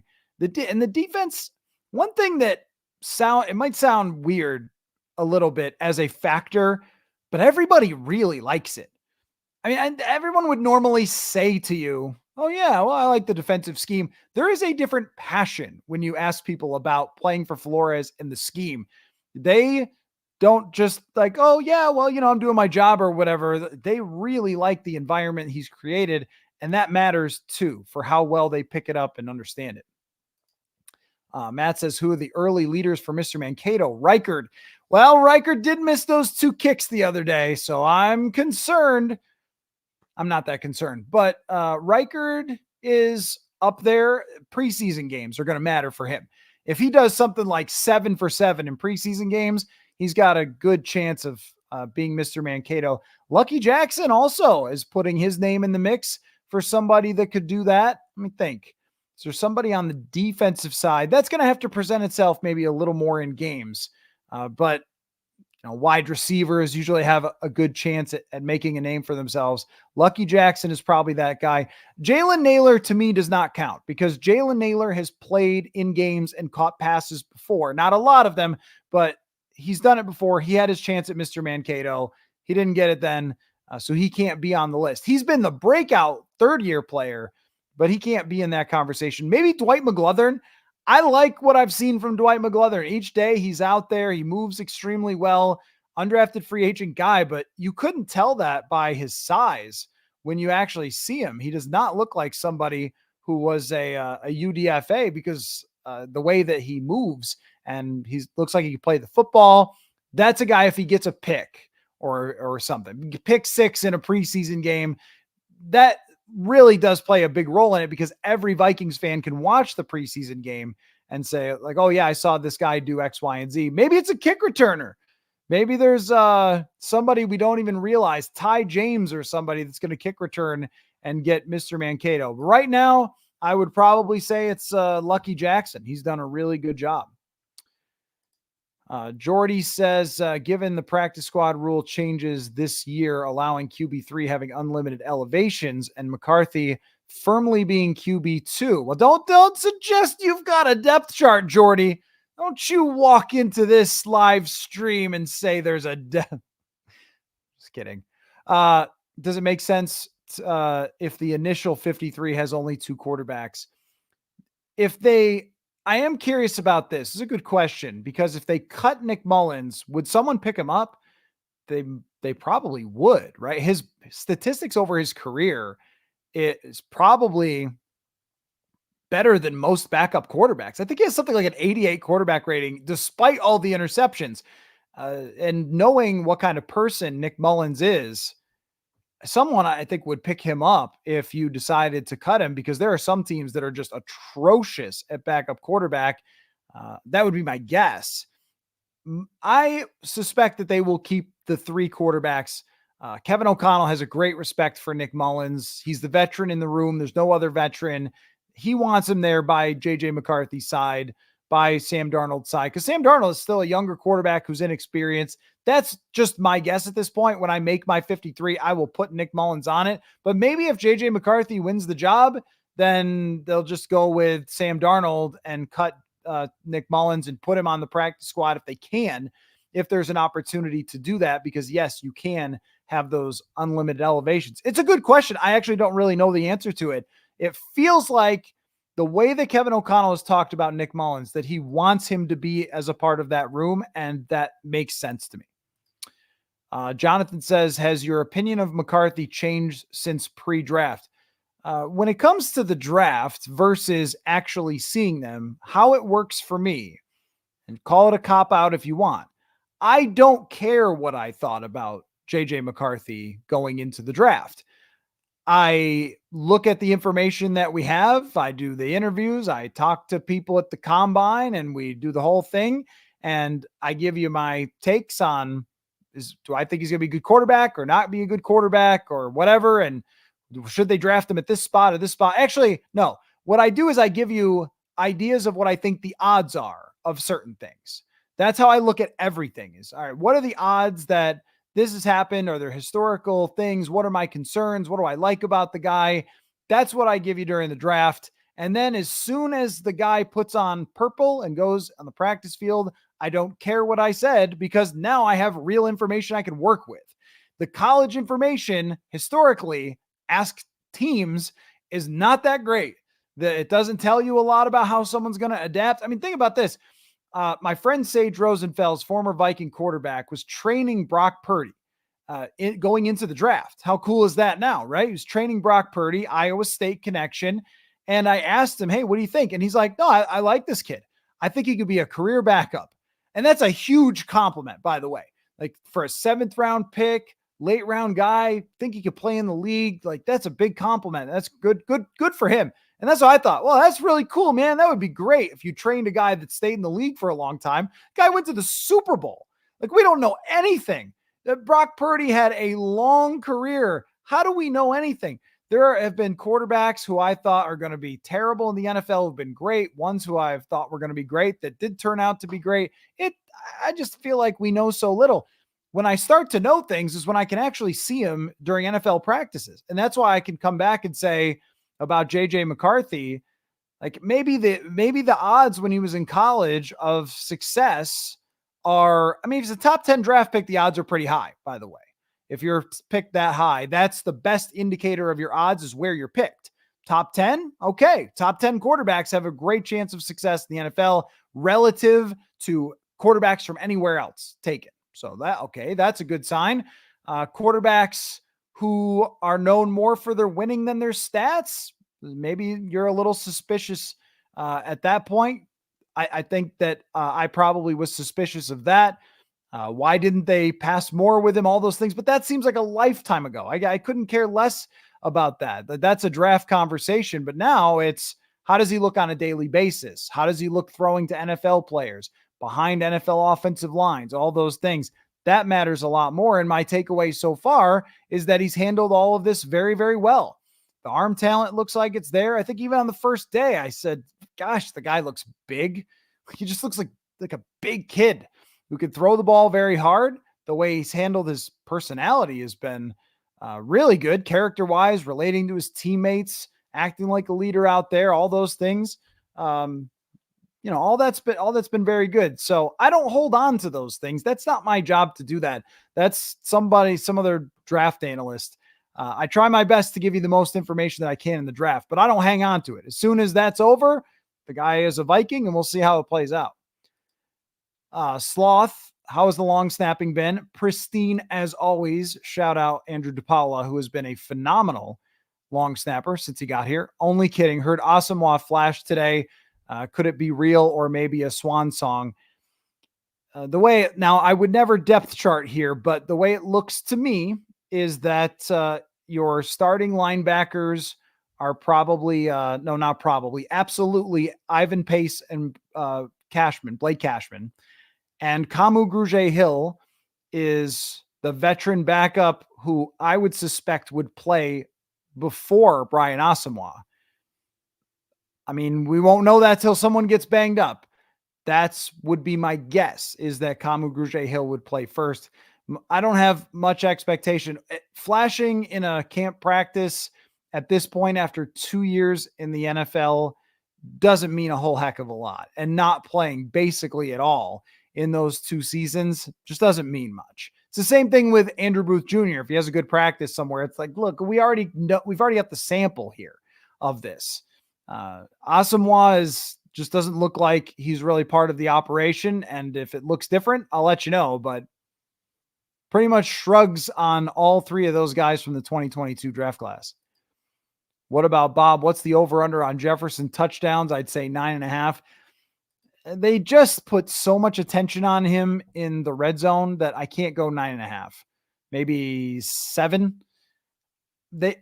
Everyone runs at him as soon as they get to the red zone. Aaron Jones could score a lot of touchdowns.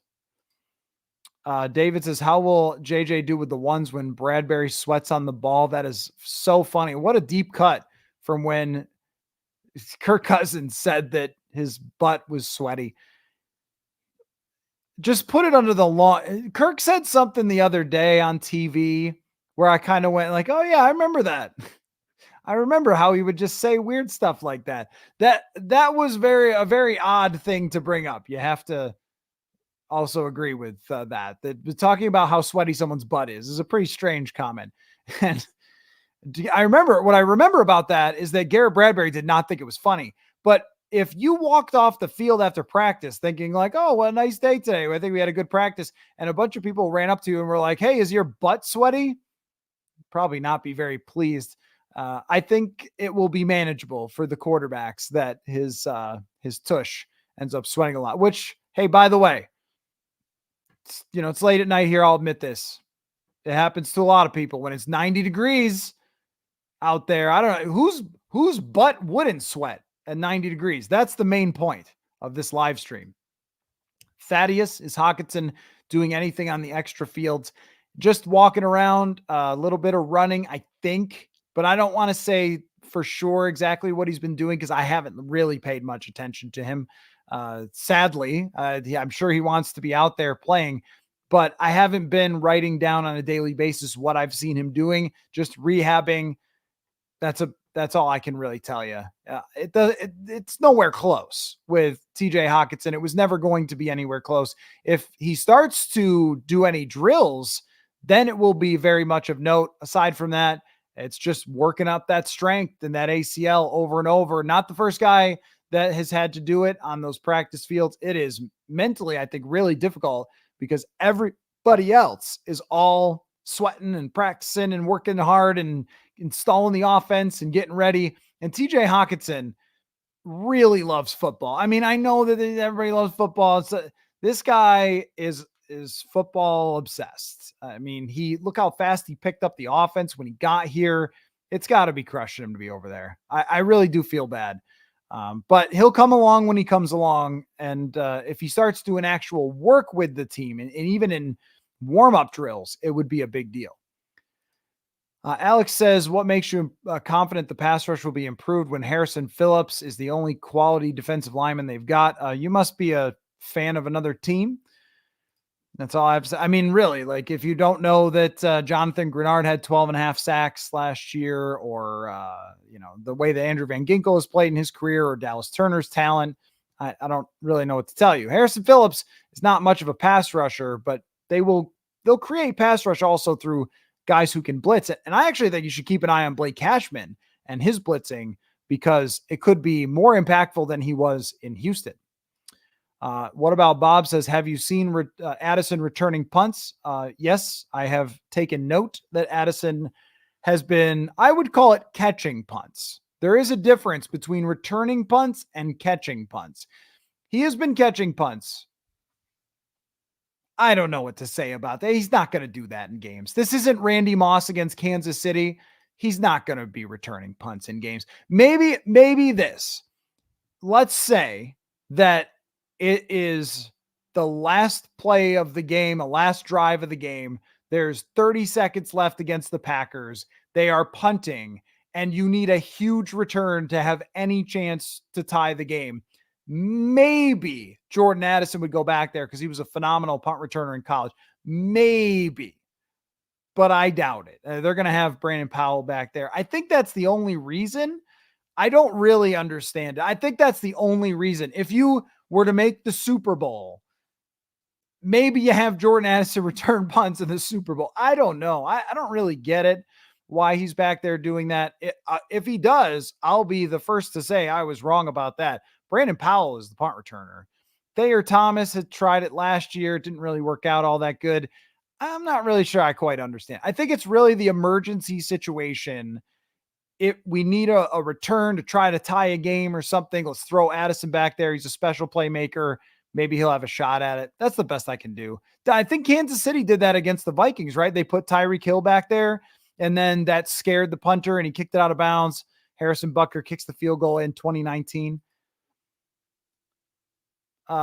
Let's see. Evan says, just watch KOC's answer to the last question of the press conference yesterday. That guy knows what he's doing, is intentional and methodical about it. Well, I never thought that he wasn't. I mean, I've always been very willing to say, I'm going to wait and see how you handle this. But I figured that he knew how to, because he was a former quarterback. He's got Josh McCown here.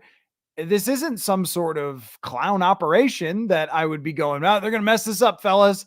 And this is people who have done it themselves. They've been developed. They've developed quarterbacks. They've worked for years now with all sorts of different types of quarterbacks. They should have a plan for how JJ McCarthy is going to be worked in. And that's why I am watching it on a daily basis and say, all right, well, here's how it looks to me, and here's what's happening. But I'm not questioning this approach, because I think it was very well thought out how they were going to do it, which is probably why Kevin O'Connell's a little defensive about it. Like, guys, I've got a plan here. I'm not just flying by the seat of my pants and Sam Darnold has one bad practice. I'm like, no, throw in McCarthy. I'm tired of this. This is written on a chalkboard somewhere, all the steps that he wants McCarthy to take, and we'll get there. And I know that it's not a usual thing when we're analyzing football to just say, yeah, actually, I think the coach probably has this figured out, and we'll watch and see what happens. I mean, but that is kind of how I'm taking it for now. And if there's anything that is off kilter or strange to me about how they're handling this, but even if we get to the end of the summer and McCarthy has a great training camp overall, and even if I feel myself that he has played better than Sam Darnold by the end of this training camp, but he doesn't start week 1, I am still not going to say, what are they doing? They need to play McCarthy right away, because we all need to keep an eye on the ball here and the bigger picture, that the goal is to make sure that JJ McCarthy is a franchise quarterback for several seasons during this rookie contract. And pushing him in right away doesn't have much benefit, especially when your Super Bowl odds are not all that high. And definitely not that high if you're playing a rookie quarterback. You want the best for him development-wise. If Darnold starts the first 6 weeks and then McCarthy plays, if he starts the first 12 weeks and then McCarthy plays, all of that is probably all right, unless it just becomes a travesty to watch Darnold and we can't take it anymore. Then we might yell about it. But aside from that, the plan is the plan. So let's see it. Let's see what it is. But that's the part of it. We were talking earlier about asking questions to O'Connell. That part is, well, of course we want to know what the plan is. We want to try to put the pieces together for you guys and tell you this is what the exact plan is. And he's been a little dodgy with it. I don't think he wants to exactly say out in public what that is, because then you might have to stick to it. And if you're trying to be malleable with it a little bit and then you change, then people go, oh, well, you lied or whatever. It's a dicey thing. Ray, how is Levi, Drake, Rodriguez, and Jaquelin Roy performing? I have noticed Jaquelin Roy quite a few times because he is absolutely massive. He is such a huge human being. And I am intrigued if he will get any first team reps. I've seen him with the twos, and he's out there getting a push. And in the one-on-ones, you could see his strength.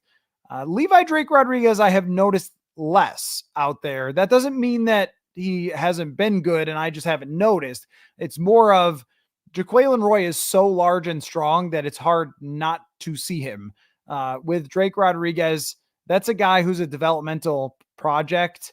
I kind of feel the same way as I felt about Andre Carter last year, is developmental project. If he's big and he's very quick, you could see for a guy his size that he's got quickness, his work ethic is there. I mean, we'll just see how he develops. I think he'll probably make the team because they don't want anyone to poach him, and then we'll go from there. But I'll try to look at some of these guys a little bit more as we go on. We've just been so set on the quarterbacks that as the days go on with the padded practices, this was padded practice 2. I'll spread it out a little bit more and try to come back with some more information on intriguing players like that. Anthony, Justin Jefferson lands at 18 on the top 100. No way. No how. There is 17 better players in the league.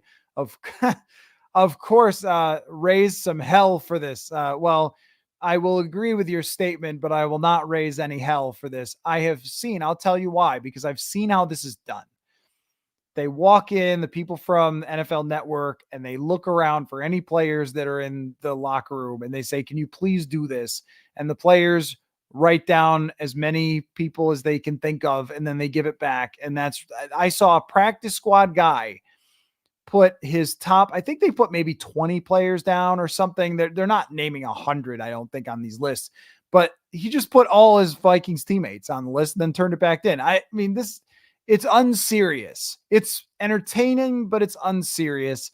And Justin Jefferson is, if you don't include quarterbacks, probably the number 1 non-quarterback in the league, if not number 2 to maybe Nick Bosa or Myles Garrett. It doesn't change how he plays. It's just, that's the thing to keep in mind. It doesn't change how he plays.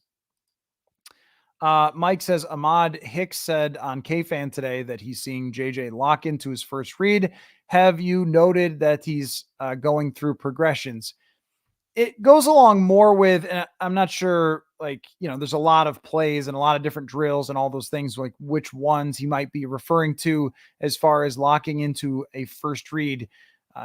Number one is that in training camp, you want to focus on that with your first read. That's how the play is designed, is to go to the first read.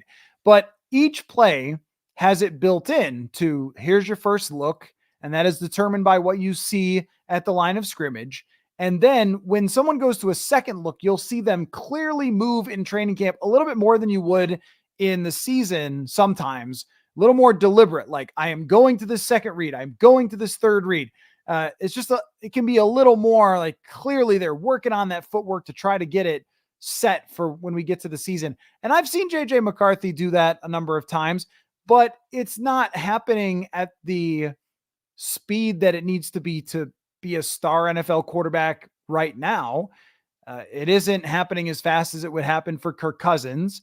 These are plays that he's just learning, and defenses, of course, that he's seeing for the first time, and they're having him go against Brian Flores' defense. I don't think it's for a lack of trying to get through the progressions so much as this is a player who has to learn how to get through those progressions. And it's also, here's something important about that, is it's not an offense like even what CJ Stroud had to some extent, the Bobby Slowick offense, where you're running a lot of bootlegs, play actions and stuff like that. It has those built in. And there was a nice one from Darnold today that he completed to Jordan Addison, but those are built in, those long winding bootlegs and play actions and stuff. But this is an offense that requires you to quickly, very quickly evaluate yes or no, then on to the next, yes or no, on to the next, yes or no. And whether you're going to succeed or not has something to do with that. And that was the Josh Dobbs thing. Is they gave Josh Dobbs the whole offense and it was yes or no. I'm not really sure. Yes or no. Right. And when Nick Mullins went in there was a lot of yes that Nick Mullins had, but you saw that this Nick Mullins was a guy who was really locked in with KOC's offense. This is why he likes him so much. And he threw to the correct read a lot.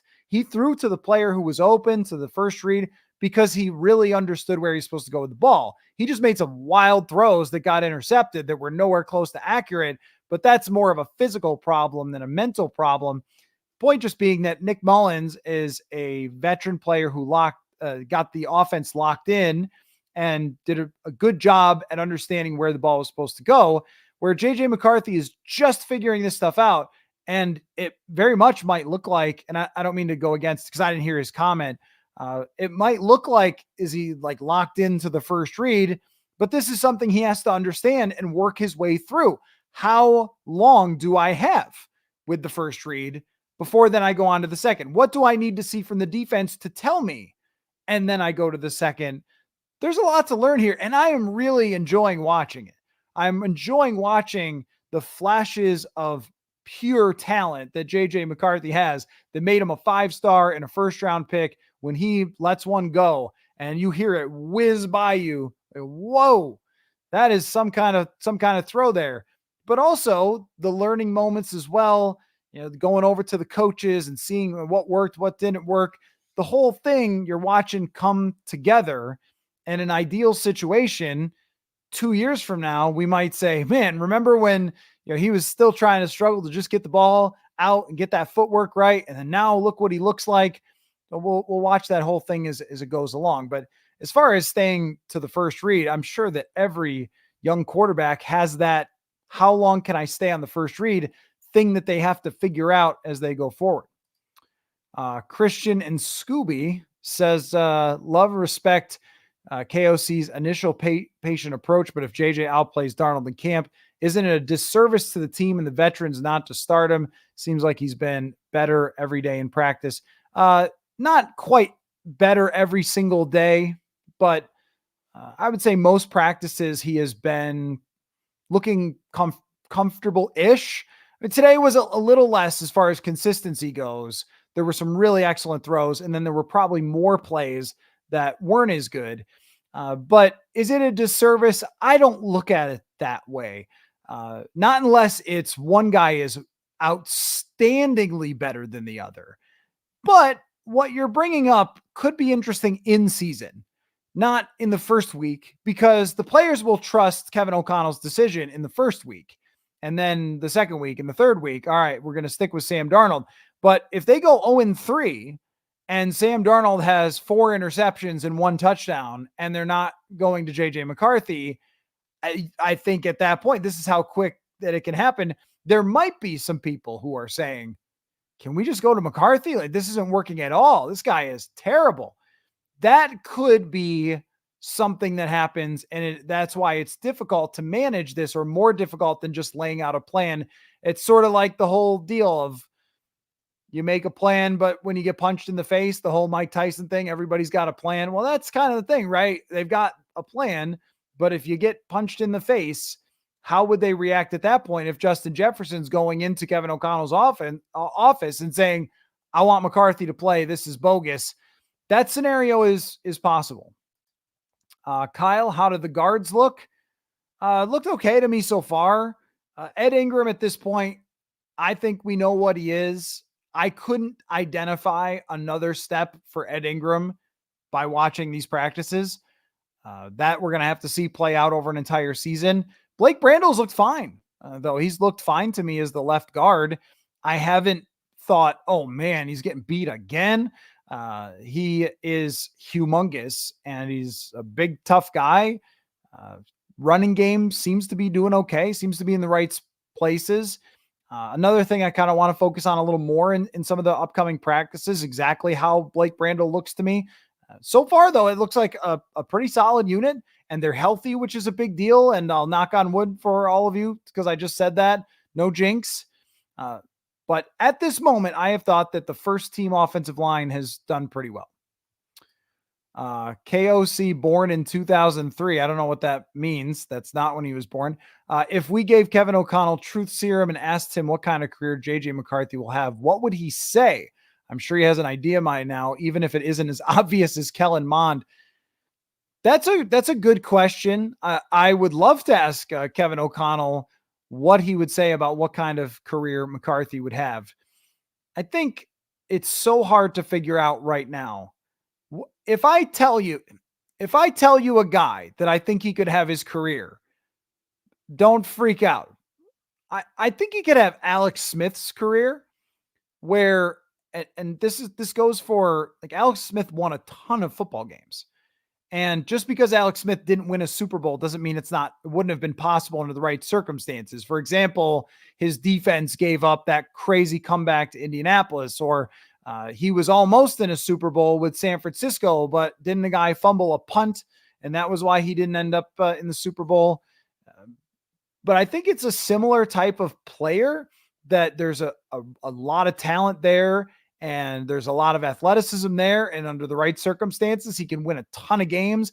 Doesn't look like a guy who's just going to do stupid, crazy things and turn the ball over. I mean, and he's at least from the early returns, looks like he's going to be a tremendous, tremendous teammate, which is what Alex Smith is. Because we think of Alex Smith as being the guy that they moved on for Patrick Mahomes, that's why your immediate reaction might be like, oh, I want him to be better than that. Go look at Alex Smith's record, though. When he started, how many games he won, how many games he lost. He was a guy who won a ton of games in the regular season and had some good playoff games, but didn't have the luck of winning some of those. They let Tennessee come back in the game. He wasn't quite aggressive enough. A little bit more of a playmaking Alex Smith, maybe, but early in his career, he was decent at that with his athleticism.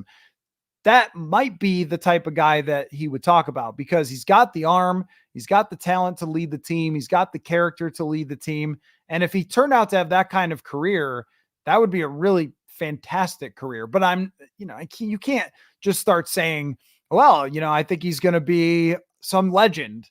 When they do that in the draft, talk about how crazy the draft drives me sometimes. When they do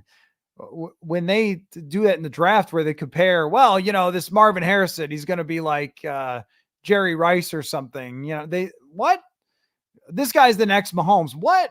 No one's the next Mahomes. What are we talking about here?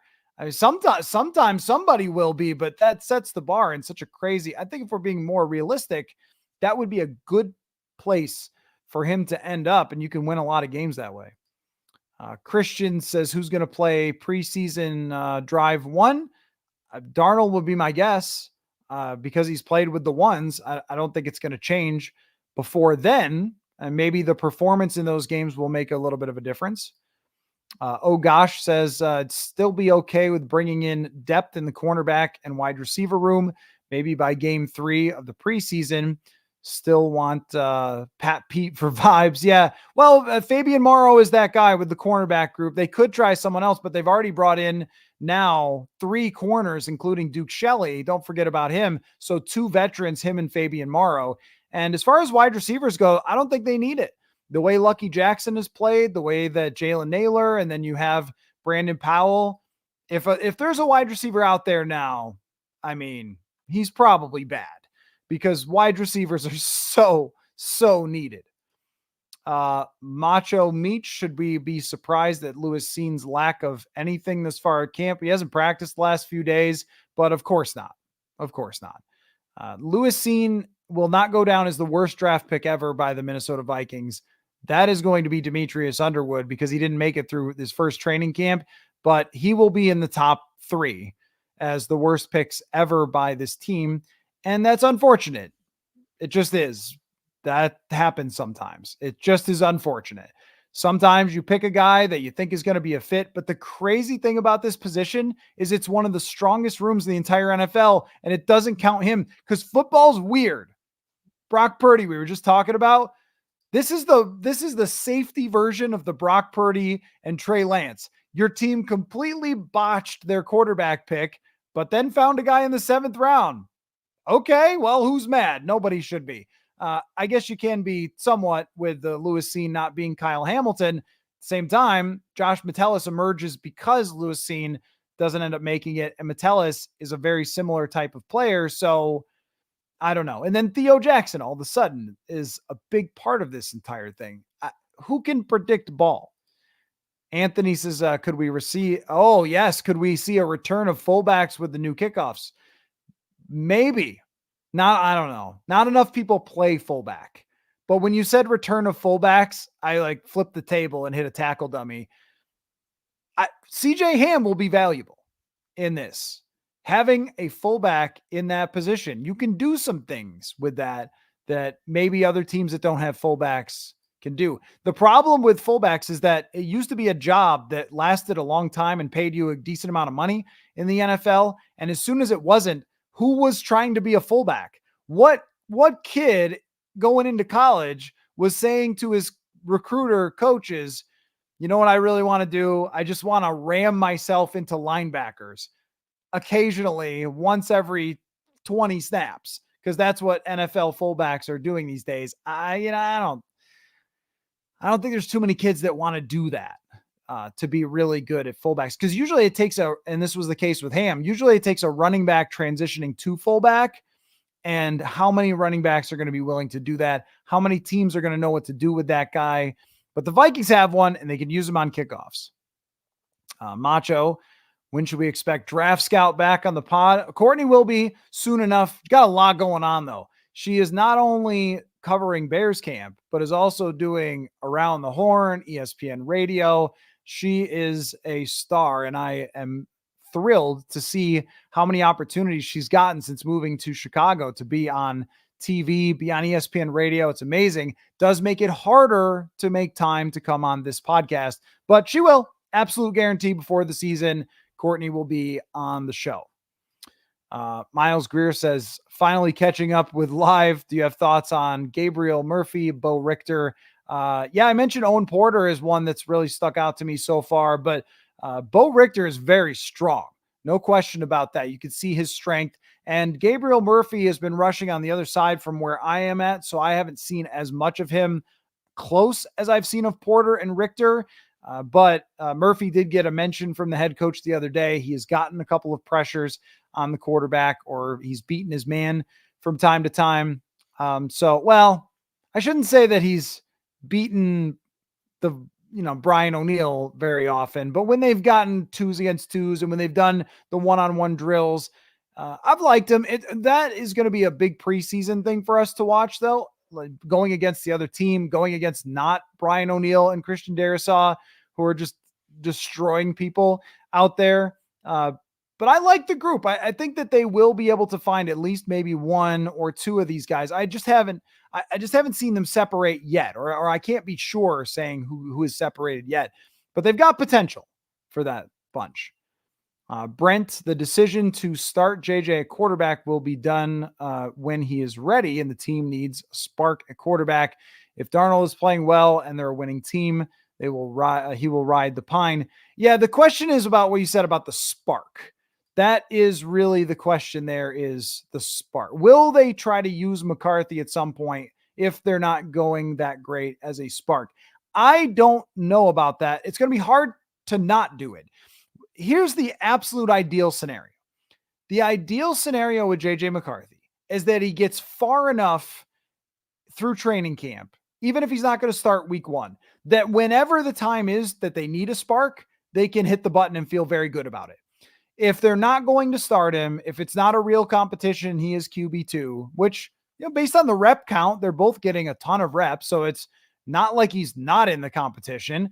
But if he does end up as QB2 going into the season, they want him to be far enough along where if Sam Darnold goes 1-4 to start the season, that they could say, all right, let's get that spark that you mentioned.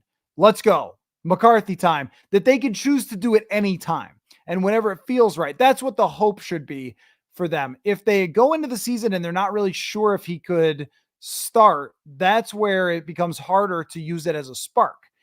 Maybe it'll be telling when they decide to go with him. Evan, NBC Sports Boston, reported that Greg Bedard said he thinks if you give truth serum to the Patriots front office, big night for truth serum, that they'd be surprised he's so far behind Jacoby Brissett. Oh, I see what you're saying. Yeah. Drake May. Yeah, I didn't expect Drake May to look very good. I mean, that team is horrible. I can't imagine how bad their second team is. Oh my gosh. We're a long way from figuring this thing out with that. And maybe that's true that they expected Drake May to be farther ahead, but I didn't think that was who Drake May was supposed to be. Drake May is also very young, very raw, came from an offense that was garbage at North Carolina. I expected him to have a very, very difficult first training camp. One thing I am absolutely sure of is that you can't figure this all out in the first training camp. You can get indications of where someone might be going, but for someone who's playing for such a bad team that's all the way at the bottom of the league, has had a bunch of drama, it doesn't have any good wide receivers, I'm not sure about their coaching. I mean, could there be a worse team for someone to have gone to than the New England Patriots, coming off of Belichick with a coach who's never coached before? Just terrible. Just set up to be Sam Darnold, honestly. It's too bad for Drake May. I think he'd probably be different here. Northern Pride, I'm hoping KOC will reduce the pitch count and start running the ball just a little more than we've seen before. Do you think he will be able to do that? If it's successful, it will be a lot easier. And that's really what it comes down to. If you were Kevin O'Connell over the last 2 years, would you have run the ball?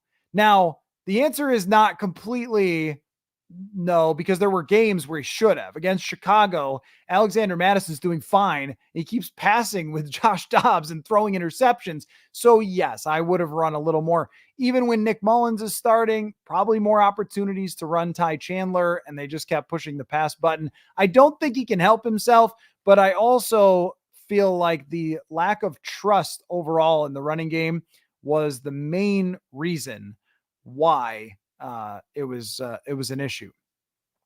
So some of you have said that it's back spasms for Robert Tonyan. Okay.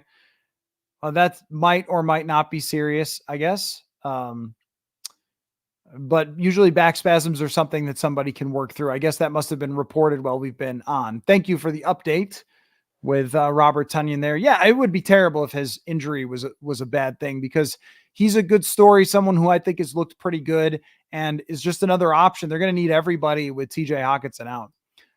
Guard guy, nice to see a guard guy. Where you been? Would you say that Blake Brandel is a road grader? 100% he's a road grader.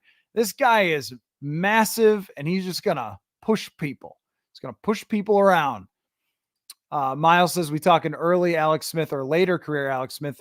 The point after his team got better and he started to play and won a lot of football games, not the early disaster San Francisco 49ers, more like in the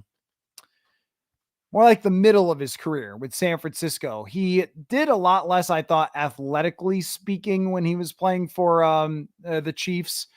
But when he was with San Francisco, he would run, he would scramble, he'd run bootlegs. You see all that same sort of stuff. And Smith early in his career, I thought, had a great arm too. In the same way with McCarthy, like, I don't see absolute freak of anything with McCarthy, but I mean, the arm strength is very, very good. And the leadership appears to be very, very good. His approach to learning, all those things. And I think the decision-making will come along and how he deals with all that stuff. If you end up being Alex Smith, you've had a great career, you can win a lot, and you, under the right circumstances, can put a team potentially on with a position that they could win. So it's more of a compliment, especially when it comes to the character. If he reminds you of Alex Smith, that's great, because Alex Smith's A+ character. Let's see. David says, if the MS kid continues his progress as wide receiver 3, what is, Michigan State. Okay. I was like, you mean Jalen Naylor. And Powell is number 4, then I think it has the potential, along with Hockenson, to be one of the best in the league along with the safety group. Yes, I agree. And I think PFF put the Vikings edge rushers in the top 10. I would put them too. If Dallas Turner works out, then that rotation can be really good. Totally agree. If Jalen Naylor is as good as he's been in training camp in the regular season, and then he ends up with something like, I don't know, 40 catches, 35 catches with these other two receivers and Hawkinson eventually coming back. If you get 35 catches and some of them are a few deep balls, you've done really well for yourself. That might be where I'd put it right now. Miles says, based on general observations of training camps, where would you rank McCarthy in a different order of QBs selected in the draft? Do you mean just by the Vikings selected in the draft, like where the other guys? Because the other guys they've selected for quarterbacks have just been terrible. But as far as general observations from other camps versus the other one selected, like, do you mean that would now knowing a little bit about camp, how would you select the other quarterbacks? If there's a few different ways to interpret that question. I mean, you can't really reevaluate it at this moment, but as far as ones that they've selected in the draft that I've seen, none of them have been good. So he's way better than them. But I apologize for not totally understanding. But when you look at other training camps, it's a lot of the same things because I follow all these beat reporters as far as, it sounds like Drake May is struggling quite a bit, but that's what I expected from him. Bo Nix is just getting in with the first team. He's 24. He should be farther along. Penix seems to be impressing. Not shocked by that. Another guy who's 24 years old.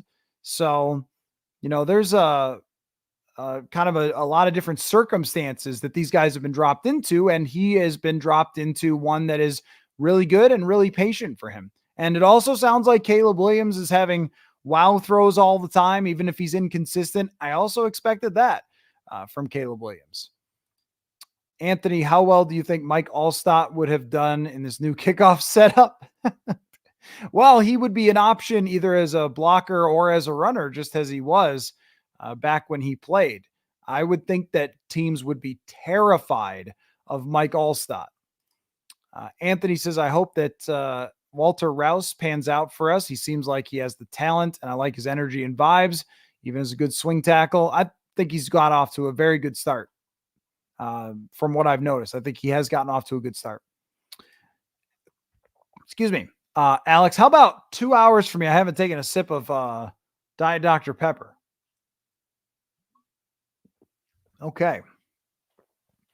Boy, I didn't even realize we've been talking for that long. You guys have been asking great questions tonight. Oakley, what about the Oakley shades? I do have them here. I kept them here for Justin Jefferson's contract extension. I have another pair. I have not worn these to any of the training camp practices. I mean, when you have people around you who make $30 million a year and are among the coolest people on earth, like Justin Jefferson, I can't do this. I can't stand on the sideline and just be like, so watch your practice here, guys, and these sick Oakleys. Now, that would be corny. You got to stay in your lane. It's just life advice. You got to stay in your lane. But I could do it on the live stream. What was the question that I was looking at? Oh, yeah, Alex. Sounds like you're taking the over for 6.5 wins. I would do that, yeah. I wouldn't take the over for 9.5 wins, but I would take the over for 6.5 wins as of right now.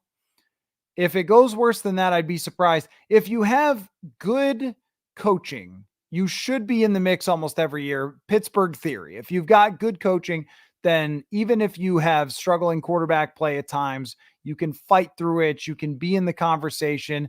Last year was the same sort of deal. They got off to this horrible start, and then they fought back. They didn't just give up and tank. They fought back. They stayed around. The games they lost were close. I actually wouldn't be surprised if this year reminds you of last year, only with different people and maybe a quarterback you're more excited about. Miles, am I dreaming the Vikings having the best possible receivers, tackles, edge rushers, and safety group? I would not say that edge rushers would be the best in the league. It's good, but it doesn't have a true GOAT. It has like Myles Garrett, Nick Bosa, Aiden Hutchinson. There's this small group of guys, Micah Parsons, that are terrifying for every other offense. Grenard's real good. I would not put him in that level. So you can't say best edge rushers unless Dallas Turner becomes that. Then it's a different conversation. Best wide receivers very much could be if Jalen Naylor is very good. Safety group, it might be. Yeah, that might be. Yes, and as far as doing something right, this roster has a lot of the pieces. This is not an empty roster that they're just, this is not New England. This is a roster that should produce a lot of very competitive games. That would be surprising if they were under 6.5 wins, unless it just goes horribly at the quarterback position.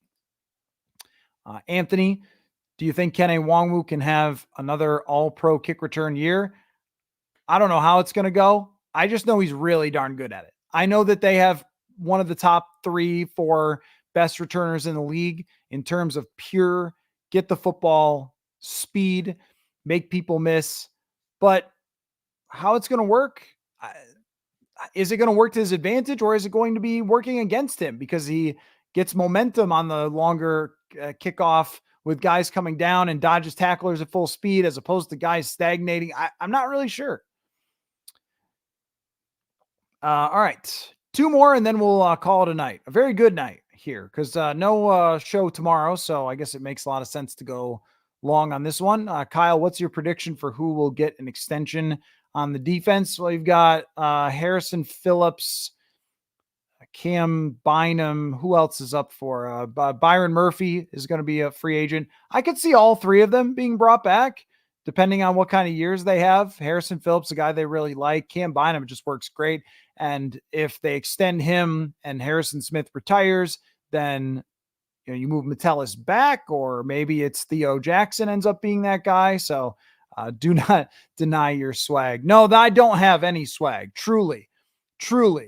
There is no swag to this person. I am too old for swag, number one, not cool enough for swag. What I am cool enough to do is just talk football all the time, and that is what I do and what I will keep doing. So, all right. Thank you, everybody. What a great conversation. All of you asking great questions, great comments. Really appreciate it, as always. So Friday night is when we will be back because there is no Vikings practice tomorrow, but I would ask that maybe if you have a chance, go over to purpleinsider.com and check out the written articles from training camp. If you haven't done so far, maybe consider signing up for the newsletter over there. Also like, subscribe, do all those things, because this will continue all the way through training camp into the season. We'll be at every game, going on the road, all those types of things. So we're going to have a good time, and I love chatting with you guys. So make sure you do all that stuff and don't miss a show. All right. Appreciate y'all. Take care. Wait, hold on. Let me put them on.